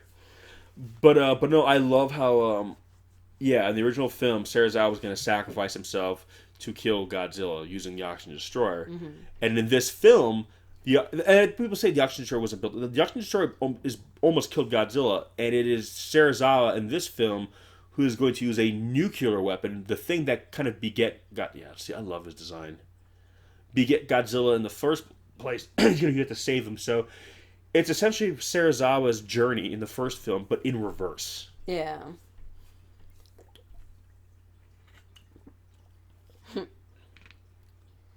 How that's my thing. I'm like, how long did it take her to get there? Because like, how long did they just leave that thing Well, the thing is, it's kind of useless now. Oh, that's true too. I mean, Ghidorah has taken over. The whole point was that to use it to awake the Titans and kind of guide them a little bit to kind of where they wanted to go and be. Ghidorah has just showed up and is now calling the shots. So the Orca is kind of the only thing the Orca can really do is like kind of draw in Ghidorah now because Ghidorah is going to hear it as like a rival trying to take control. Mm-hmm. So.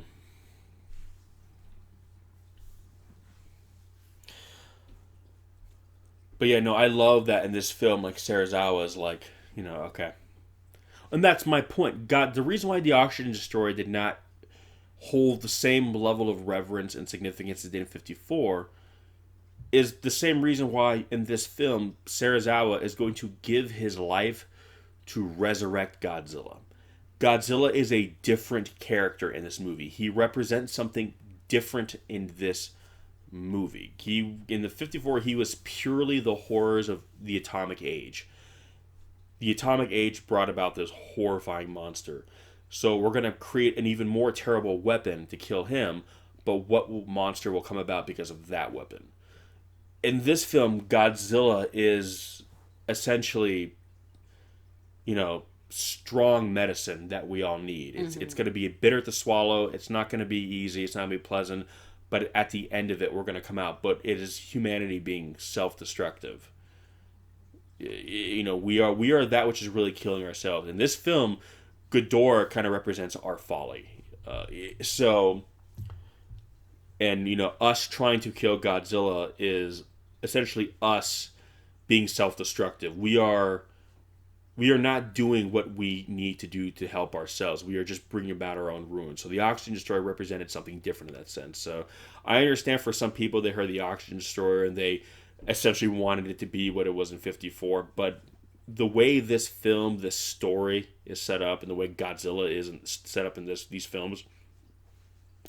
So those bones right there, by the way, if you freeze frame it at the end when the nuke goes off, you'll notice that it looks very much like Anguirus, and Doherty has kind of more or less come out and said, yeah, it's kind of a little wink nudge to Anguirus. Well, even in the art book, some of the concept art had the art book had Gigantu and Gamera, and when they see when they're all bowing, one of the monsters in the foreground is Kong. But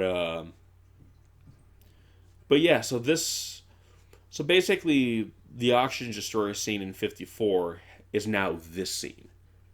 You know what I mean? Mm-hmm. It's about a scene giving him life. So the nuclear weapon gave rise to Godzilla, and the Oxygen Destroyer was supposed to destroy Godzilla. I just want to point out how fucking many stairs there are right there. He had to walk his ass up with that heavy ass thing. Well, this is like this is like the Greek story of like him carrying what is like the boulder uphill or something like that. There's a story like that where it kind of reminds you of that. But yeah, so this story is about reviving Godzilla, not killing Godzilla. So it's more, in this case, instead of Serizawa using the Oxygen Destroyer to kill him, it's about him bringing the nuke to save him. So it's that movie in reverse. So yeah. Oh, yeah, we'll see what happens with the next movie. But yeah, this whole scene right here is like... And it's all... You know what it kind of reminds me too here, actually? Someone brought this up. I saw on Twitter, someone mentioned it. This is like Jesus carrying the cross. Jeez, yeah. Where he was basically carrying that which was going to, he was going to be sacrificed upon to save humanity. He's bringing about the nuke, which is going to be what kills him, which will save Godzilla, who will save humanity. So this is very much like, weirdly enough, like a very poignant Jesus metaphor. Like in this moment, you know, that's the thing. If if you're a Christian or whatever, Jesus died on the cross so God would forgive all our sins or whatever. Well, if Godzilla is God, he is a god. Serizawa is like Jesus, and he's going to sacrifice himself so God will have mercy on us all. You know what I mean? It's only one that was able to touch a kaiju. Godzilla in an affectionate manner. I mean, there was that scene in Mechagearus where he tries to the guy gets on Godzilla's back and shoots him.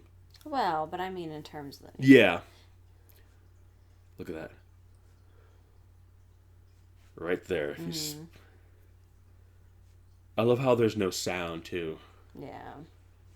And if you notice, right before the bomb goes off, Godzilla's eyes almost kind of close because I was figuring Godzilla can sense the radiation, so for him, he's probably in so much pain that when he feels the bomb, probably the first thing when it's released before the blast, because Godzilla probably feels this instant moment of relief.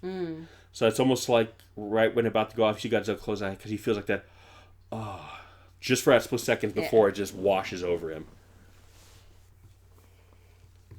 And as sweet as that scene is, I know we kind of talked about this. In reality, Serizawa would have been melting. I mean, we've all seen Chernobyl, right? Yeah. That's been out long enough. But for the sake of the movie, how sweet of a moment it was. Yeah. Well, the second he took off his hand, glove, his hand would have been freaking, burning off and probably, and just being, I don't think it would have lasted. But, again, it's okay because it was fucking beautiful. You can let that stuff slide. You can accept it because there's Godzilla right next to him. Yeah, it's worth it. It's worth it. I love the whole scene, but now... And now we get the classic theme here. The oldest theme in movie history.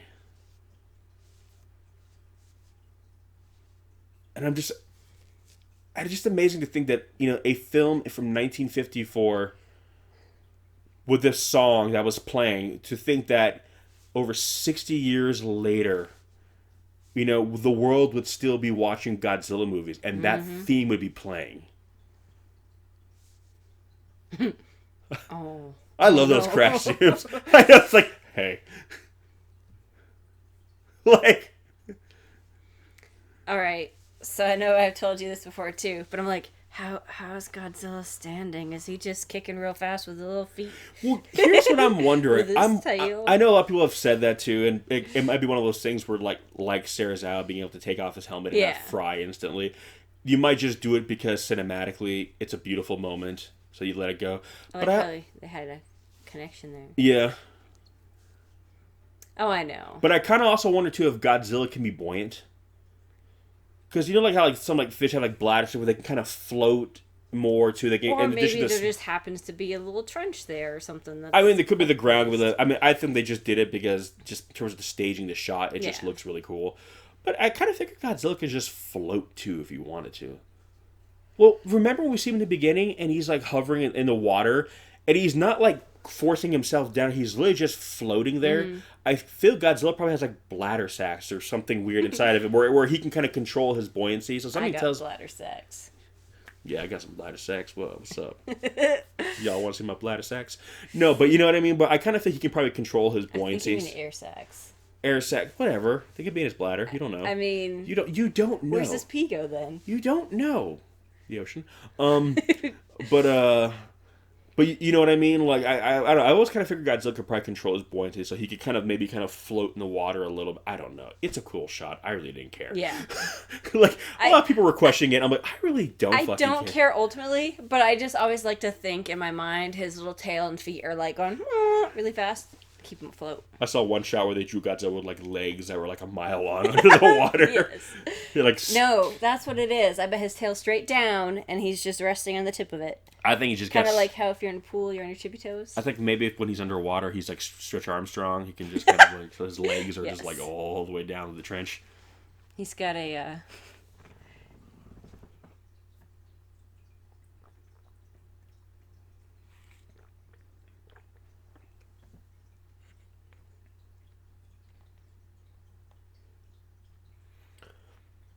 See, that's something. He's calling her out on her shit. Like, he's basically saying, you're just you're being a fucking hypocrite. Yep.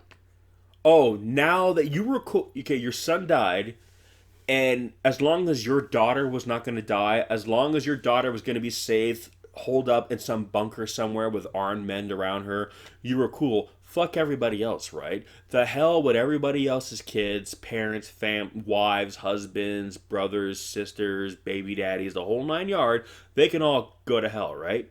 But the second something personal to you is on the line, suddenly screw the master plan. You're out. Yeah, and that's the thing.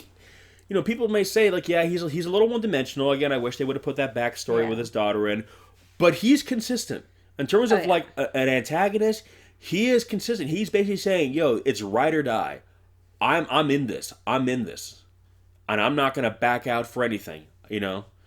And he's calling her out on her shit. He's like, you know, this was your idea. Mm-hmm. You put this into action. You know, this is what you thought there was no risk to you or your. Oh well, too bad. So I like that. And that's the thing too. Her name's Emma, right? Yeah. Yeah, I feel like her character is really interesting because again, it's a character trying to do the right thing in the worst possible way. But yeah, it's like the worst possible way. But you could see, like, you know, she's kind of wish-washy. She doesn't want to. She's not fully committed. She hasn't turned into Jonah yet. Yeah, she's not there yet. I mean, if she had lost Madison, I think she would be. Yeah. Now, right here,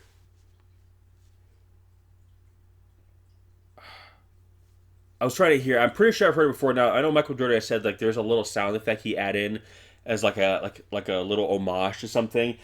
And I was trying to see if I could hear it right here. I didn't quite hear it, but I'm pretty sure I've heard it because. What is it supposed to be? I'm pretty sure it's a sound effect from the original Star Trek show. Because I'm pretty sure I've heard it. And I was like, this sounds like the Star Trek's little sound effect. I don't know. Yeah, and when he mentioned there was a sound there, I was like, oh, I wonder if that's actually what that was then. Because Ghidorah's an alien, obviously, so Yeah. I think that's what it is if I'm hearing it, So again, the idea of that Godzilla killed her brother, but he didn't do it on purpose. He wasn't like targeting. Whereas here, Ghidorah, granted, she's got the. I was gonna say, to be fair, she has the orca. Yeah, but even after he destroys it in a few minutes, he still goes after her. Yeah. Like Ghidorah is still targeting her. So when if he had managed to kill her, she would have literally have been murdered by King Ghidorah. Yeah. Whereas I get the sense that Andrew was killed accidentally. Like, he probably wasn't even like stepped on. It was probably just like some rubble fell on the kid, or the kid, got knocked in the head by a rock and died. You know what I mean? Like, I don't think Godzilla picked him up and smushed him in his finger. I think they purposely didn't show the actual thing of it happening. They showed the aftermath. Well, yeah, because again, I think the kid just died. The kid probably died in a split second. Time. Yeah, like, oh, he was running down the street and like part of a building collapsed, and there it is. You know what I mean?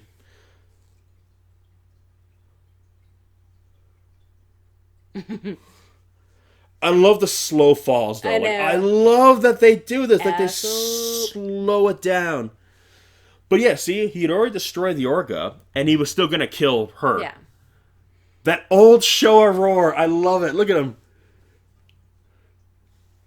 Squad goals.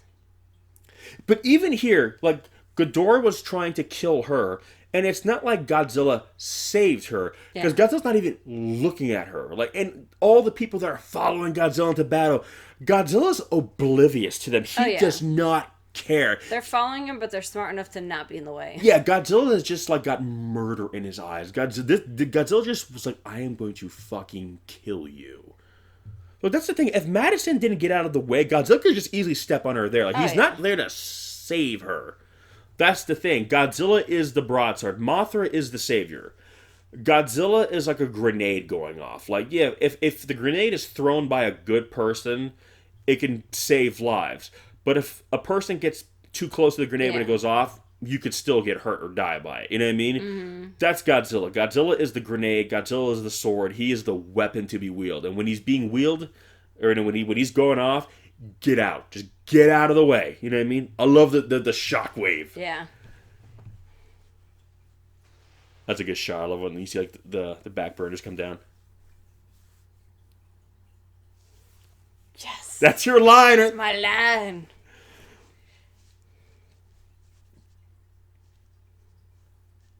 I want all his one-liners I know. on my tombstone.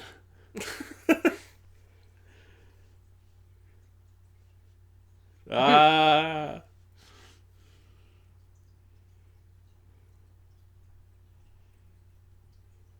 I love that it kind of remind me of some of the Gareth Edwards shots from 2014 when you were seeing got the monsters through like the POV of humans or like through windows. Mm-hmm.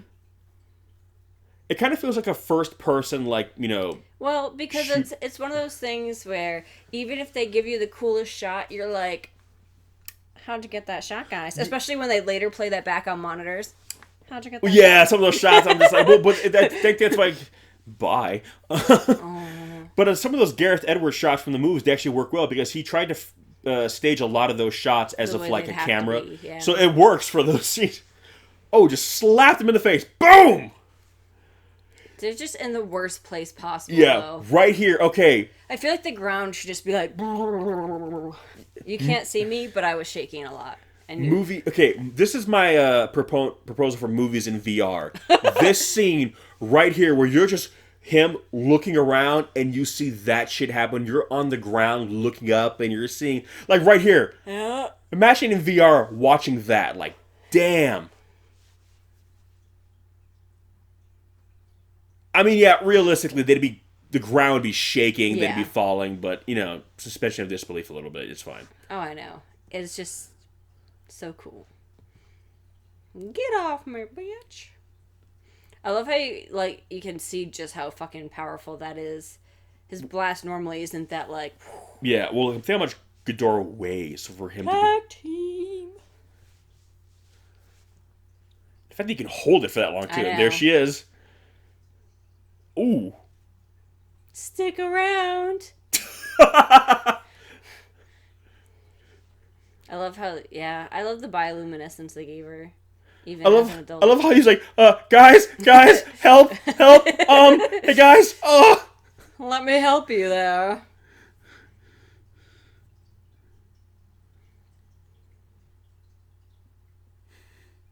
Look at this, like, so smug. I know, like, take that, you son of a bitch. And look, and she's ready to go in too. Fucking Rodan, son of a bitch. How much bigger he is. I mean, I guess he's not that much bigger than her, but considerably.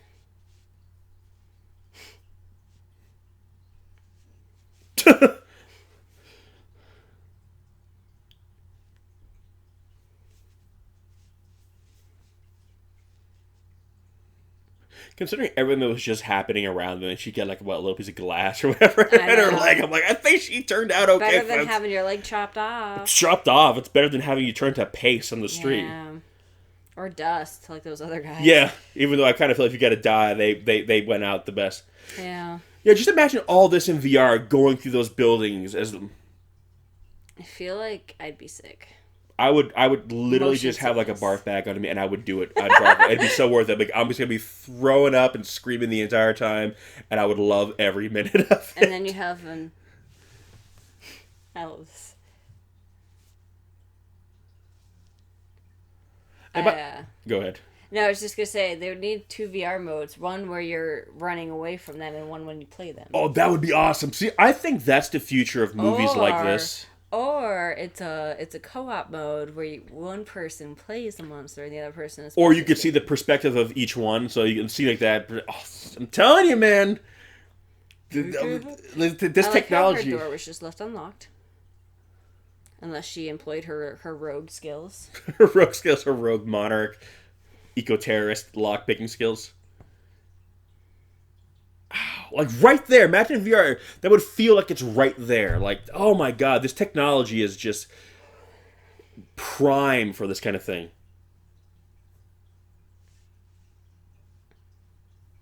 Oh god, just like, oh shit. Snack time. So awesome. Dora's using jazz hands as his wings. Right? He's invoking the rave. The fact that he's fucking burnt. I know. Get some Harvey Dent action going on there.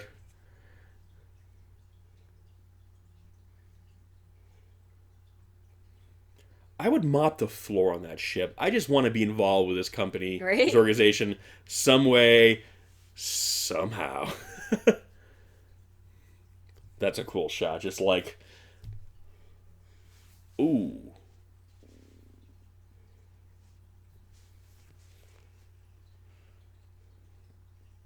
Ow. I love how strong she is. Well, I like how she is just not putting up with any shit. Like, she is just like...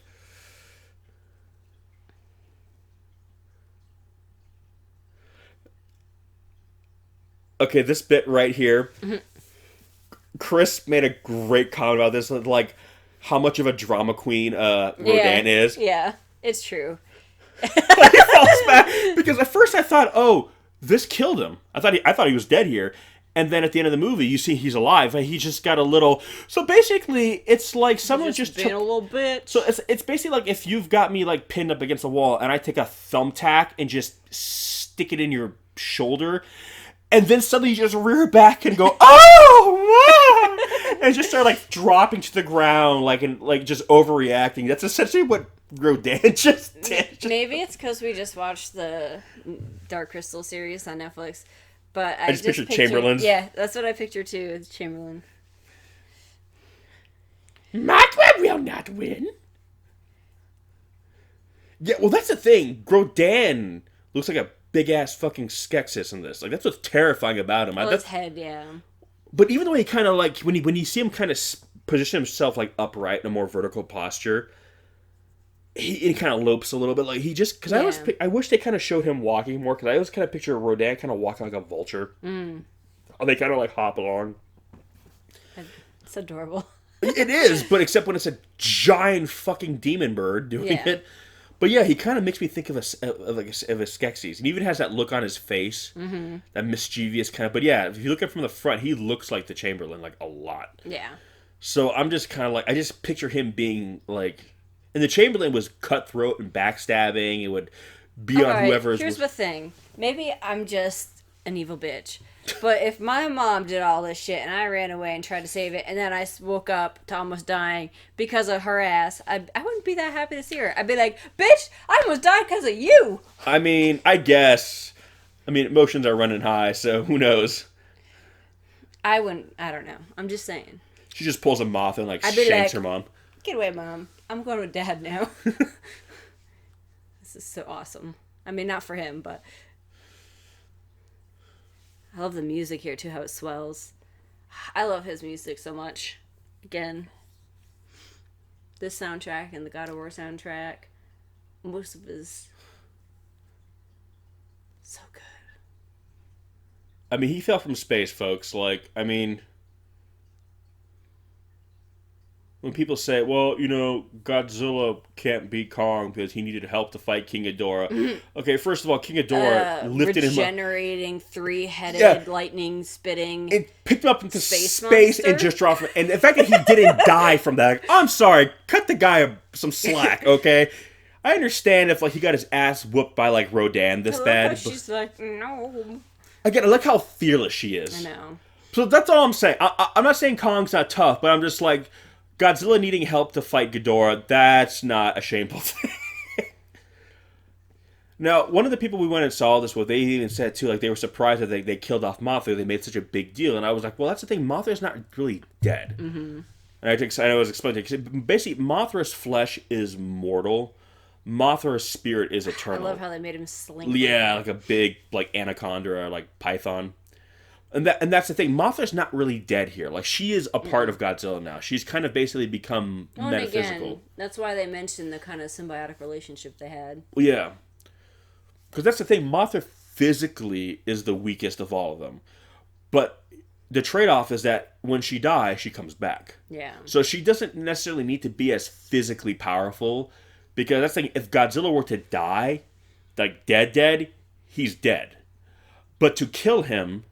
is incredibly difficult. You know what I mean? That's the trade-off. They can't come back to life. Yeah. But it's damn near impossible to kill them. Whereas Mothra, yeah, she dies a lot, but she keeps coming back.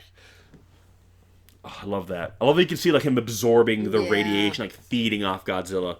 It's almost like a vampire. He's just draining Godzilla of like his essence. His essence! Speaking of the Dark Crystal. If only there were spores in this movie. Spores, man. For those of you guys who've been following this commentary series, you know what's up. Spores, man. Spores make all the difference. And for those of you who don't understand what we're talking about, don't worry about it. Ow! Maybe it's just he's being really rough, like chiropractic. You know, I know, he's just working out knots in Godzilla's back.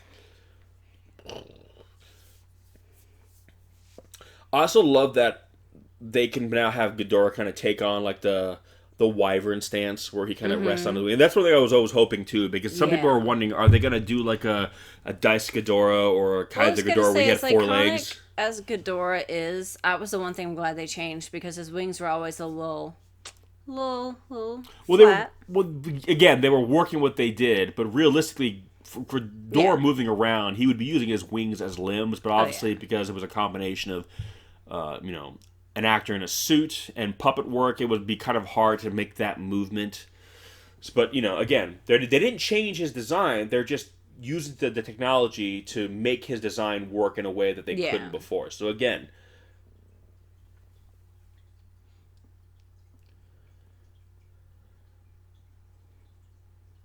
And again, here it's one of those things where she has to save their lives. But at the same time, too, she also knows that, for better or for worse, she succeeded. All the Titans are awake now. Mm-hmm. So she realizes that, okay, as long as... that and she doesn't want her fucking kid to die. Well, yeah. But she also knows that from here on out, like, as long as Ghidorah dies, everything she wanted will have come to pass. Yeah. Well, and I know we talked about this, too, before, but I feel like what she's done... She can't be redeemed. This is like her mini redemption before she gets what she deserves for all the fucking shit she did. This is the most you could have, Because, if she went on with them and she was in the next movie, it'd be kind of hard to be like... oh, I feel bad. Sorry. Guess it's good it all worked out. Oh, you still killed millions of people. Yeah, and I think the audience would never really be able to forgive her. So, yeah, I mean, I knew... I kind of figured she was going to die, because I'm like, you can't redeem her. It's a Darth Vader moment, where... That's the thing, when you see Luke trying to bring his dad with him down to Endor, but it's like, what? We're going to see Vader parting with the Ewoks at the end of the movie? Vader killed millions of people. I mean, in A New Hope, we saw him destroy that planet. You know what I mean? So, he had to die. That was the only way. He had to die. So, same thing like her here. She has to go. That's the price she has to pay. I love the snake tongue coming out of Kevin. He's like, I'm gonna taste the shit out of you. And like he smells like what? He's like, what's burning? And here we have. Ghidorah's not even the one that kills her ultimately. No. Burning Godzilla. And it's funny too, they were calling him Fire Godzilla. Nah, man. And people kept calling him. So now, if you look at the official wiki and the Monarch website, he's called Burning Godzilla. As he should be. Well, yes. And this is also a callback to 1995 in Godzilla vs. Destroyer. Where, like in that film, he had kind of... And like right here, you see the wings, but you hear Mothra. Mm-hmm. And I kind of wish there would have been one shot where an ethereal version of Mothra appeared over him. Yeah. Like behind him, like an angel behind him. They kind of did. A little bit, but I would love to have seen her kind of rise up behind her a little bit more. Yeah. Bye, Kevin. Fucking melts him. Just... I know, just... Fuck you. He's like, I've had enough of your shit. I kicked your ass once. This time it's He's just over. curb stomping him to the ground, like... Yeah, essentially this is what Burning Godzilla in 95 was. Basically, he was overloading and he was going to have a meltdown. Mm-hmm. And in this one, they kind of took that, but they minimized it. Where in this version, he's not going to destroy the whole world when he melts down, but... That was his Super Saiyan power-up. Yep.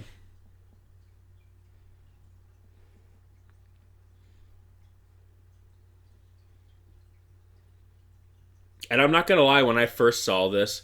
I legitimately thought it was Ghidorah with a single head for a split second we're going to see. And then it's just like Godzilla just freaking ragdolling the shit out of the severed head. But I love how Ghidorah's still alive. Yeah. Like, as long as one head exists with an intact brain, he's alive. That's fucking freaky. But then again, I mean, which, I'm trying to remember which movie it was. Didn't they say at one point, even if Godzilla had been destroyed down to a single cell, he could regenerate? GMK. Okay. Yeah. Well, you see his heart at the end of the movie on the bottom of the bay, like, beating still, implying that he's going to regenerate. Yeah. See, when she says "for now," I'm wondering, what does that mean? I know. My only fear is that they're going to try to turn him into a villain in the next movies to kind of justify Kong being a good guy, or is it going to be like the whole Gamera thing where, you know, Godzilla's fighting not for us, but right now we're not the villain. Ugh, he's so creepy looking. But what happens when Godzilla sees us as the enemy? So, again, watch the commentary for sure with Michael Dougherty, but I never knew that, right here, like, I was surprised that Rodan, Yeah. when I saw that Rodan was still alive, I was like, oh, so you were just being a crybaby before. I mean, it's a big wound, but not that big. Yeah. But this is like, I love how Dougherty said this is the Conan the Barbarian moment, where after he kills James Earl Jones, all his followers bow before him, like kneel, like, we accept you as king now, because you dethroned the king. Yeah. So now you are king. I love that. It's So the circle of life. I'd watch that version. Look at that. And one of the best shots in movie history. One of, right there. I'm not saying it's the best. One of, right fucking there. Love it. Oh, when I saw that shot in the theaters, like, I mean, I almost stood up and did the Citizen Kane clap. Like, I was just like... Okay, now, I actually think all this here is more significant. By the way, if you've missed the first Godzilla film, here are all the scenes. Yeah. I actually feel this is more significant than the actual end credit sequence. I feel you learn more in these right here. Like, I love Rodan nesting their mouth. Violante reference. Well, okay, so they Make it basically happen. explained that Jonah and them have actually been harvesting Titan DNA before. Mm-hmm. And just to kind of say, I mean, you guys definitely should look this up, because you can Google and find it easy. But basically, the redacted text, what I was reading was that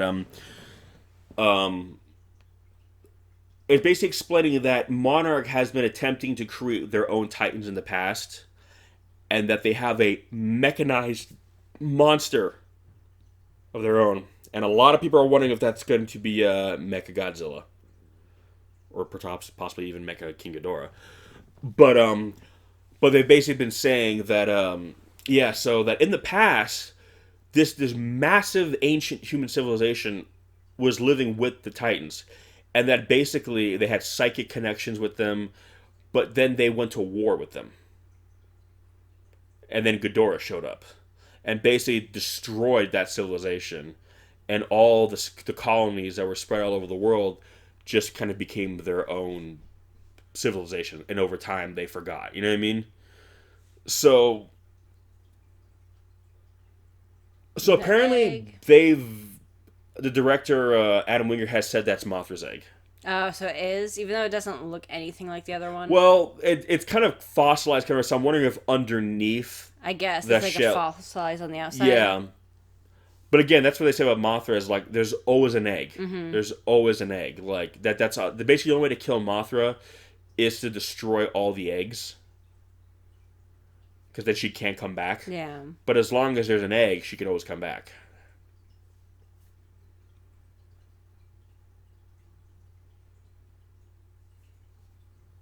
So obviously showing that battle. Now, but one of the things that people have said too is that it's speculated like what the Kongs represent. And I've always said I think the Kongs are strange because they don't grow as big and they seem to only stay on Skull Island. People wonder too if the Kongs might have been created by this ancient civilization. Like, essentially they were created as like almost like soldiers for them, you know, like guards. And I know that in one of the mythologies of the original like 33 Kong, there's a graphic novel that's like a prequel where you see the Kongs were basically like warriors for this ancient almost Roman style civilization. So I'm wondering if they're going to kind of pull from the T.J. Storm, Jason Lyles, Alan Maxson, Richard Dorton. So I love that they got credited. Um, but yeah, so I'm kind of wondering if maybe that's where the Kongs were. They were kind of created as being like the guards to like this entry into like the underworld, and that's why they've stayed on Skull Island. That's why they're there. They're meant to be sentries. Yeah. Which I think is kind of cool. I mean, I don't know. That's a guess, but I'm just trying to figure out how the Kongs are going to kind of work because they don't seem to be nuclear. Like Kong didn't seem like he was powered by radiation or I don't know. I mean, I don't know. So I have always wondered, were the Kongs maybe created then? And that's also why they seem to have more of a connection with human beings. Yeah. Like, they seem to care more about human beings. Like, the fact that, like, Kong, saved Brie Larson's character. Like, why would he care, ultimately? He could just fight the Skullcrawler, but he cared enough to make a connection with you. So I'm wondering, were they created by humans? So they kind of have this thing about them. I don't know. That could... Who knows? You guys could watch this, be listening to this commentary after, Godzilla vs. Kong comes out, and I could be completely wrong, so be it. But I don't know. If nothing else, it's an interesting take on Kong. But yeah, no, I'm very curious to see how they're gonna go about doing that. But yeah, no, like I don't know. This film to me was just a beautiful, beautiful love letter to like the Showa era of Godzilla films. So when I see people maybe said they didn't like that, or they thought it was dumb, or this or that, and they claim to be big Godzilla fans, I'm looking at them going to myself like, unless the only Godzilla movies you like are 54, 84, and Shin, I don't know what more you want from a Godzilla movie, because this is like, I mean, if you can't say you like Destroy All Monsters and then say you don't like this movie. I'm sorry. Like, I don't know. But regardless, I think the majority of fans really enjoyed this movie. This movie was literally just like everything I wanted to be, and it was just so cool to see so much classic Godzilla lore on the big screen in a modern mainstream movie. And I was sitting in a theater with people who were learning about all this Godzilla lore then and there, and I'm like, wow, it's so weird to see Godzilla no longer just be this private little thing that I feel that I know about, but it is something that is loved by all now, or at least known more by people. I mean, ultimately Godzilla is going to be more of a niche market, I know, but just the fact that he was, that I got to see this movie. So regardless of whether the MonsterVerse continues on for years to come, or, Godzilla is just, Toho's still going to make Godzilla films. We don't know if they're going to be licensing out films to other Western studios, or Legendary's going to be making more. But regardless, this film for me was a milestone. To see this movie, this kind of movie, Godzilla done in this way, that was so respectful to what came before, but embracing kind of a new age of filmmaking, was, again, a dream come true, and something that, as a little kid, I didn't think I would ever see. I thought, when I was 3, 4, 5 years old, I thought Godzilla would forever be something, my dad rented VHS tapes for at the video store. I thought that's all Godzilla would ever be in my life. I didn't. So the fact that I found myself, as an adult in my 30s watching this movie in theaters like this, I was just like, wow, And Godzilla shows no sign of slowing down either, and I think. I like to think that Godzilla will continue long after I'm gone. Like, I love the fact that I know that I will not have seen every Godzilla movie ever made, because they're going to keep making them, after I turn to dust, as it were. So for me, it is, a legacy that I'm glad to see is still going, and that will surpass me. So whether you like this movie or you didn't like this movie, understand that this movie was a milestone for this franchise and this character, and is a part of the reason, and will kind of continue on this legacy. So yeah, so I don't know, but again, I love this movie, and all our friends, it lived up to the hype. It does. And again, if you didn't like it, I just, you know what, I think you're more or less just what you'd want. I think, well, if you didn't like it, I think you're more or less just kind of a fanboy, and that's your, and this is the thing, that's your right. But if I like the very dark, serious, grim Godzilla movies too. I love Shin, I love 84, I love 54, but the reason why Godzilla has lasted so long is that Godzilla's been everything. Godzilla's like Batman. He can be a very dark, gritty story. Godzilla's Revenge. Yeah, we all remember that movie, okay? But I'm saying Godzilla can We be try not to. everything. So, if this wasn't your Godzilla, just sit tight. You'll get it. That's the thing. The Godzilla movie before this was Shin. Look how different that was. That's the point. Godzilla in the same era can be so many different things. Even the animated Godzilla, love or hate those movies, Godzilla was something different than the movie. And all these films exist in the same era. So Godzilla can be so many things. So if this is not necessarily the Godzilla you wanted to see, don't hate on it, because the fact that Godzilla can be this and also be the thing you want the version you wanted, shows you how versatile this character is and why this character is still around after 60 plus years and why it will continue to be around long after we're all gone. So, but for me, this movie was everything I wanted to be. No complaints. Loved every minute of it. And I would have loved to watch the 3-hour cut that I heard initially that Michael Dougherty had when he called Godzilla the miniseries, to which I would love to watch a Godzilla miniseries. So Netflix, Amazon, if you guys want to get on that, get on that. We're coming up now in the post-credit sequence, which we will be talking about as soon as it comes up. I love the big crescendo for the music here. Mm-hmm. It just brings it back to the theme.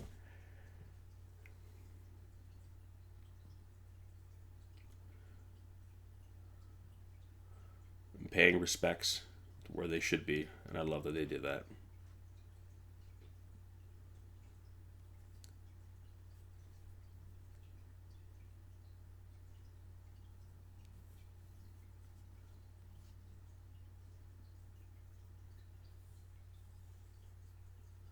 I love that. The rise of the king. Like, the world now recognizes Godzilla as kind of like Lord and Master. I love that. But yeah, there's obviously where the oxygen destroyer was. Yeah. And this bit right here, I never even thought about it until they show it, and I was like, oh yeah. Especially considering what he deals with. Yeah. It's Kevin. Yeah, because think about it, where did that head go? Look at it. Look how grotesque it looks too. Yes. And would make Mecha Godzilla or Mecha King Ghidorah. Oh yeah, that's what I meant. Yeah. Anyway, guys, thank you so much for listening. We really appreciate it, and as always, we will catch you in the next one. Peace. Peace.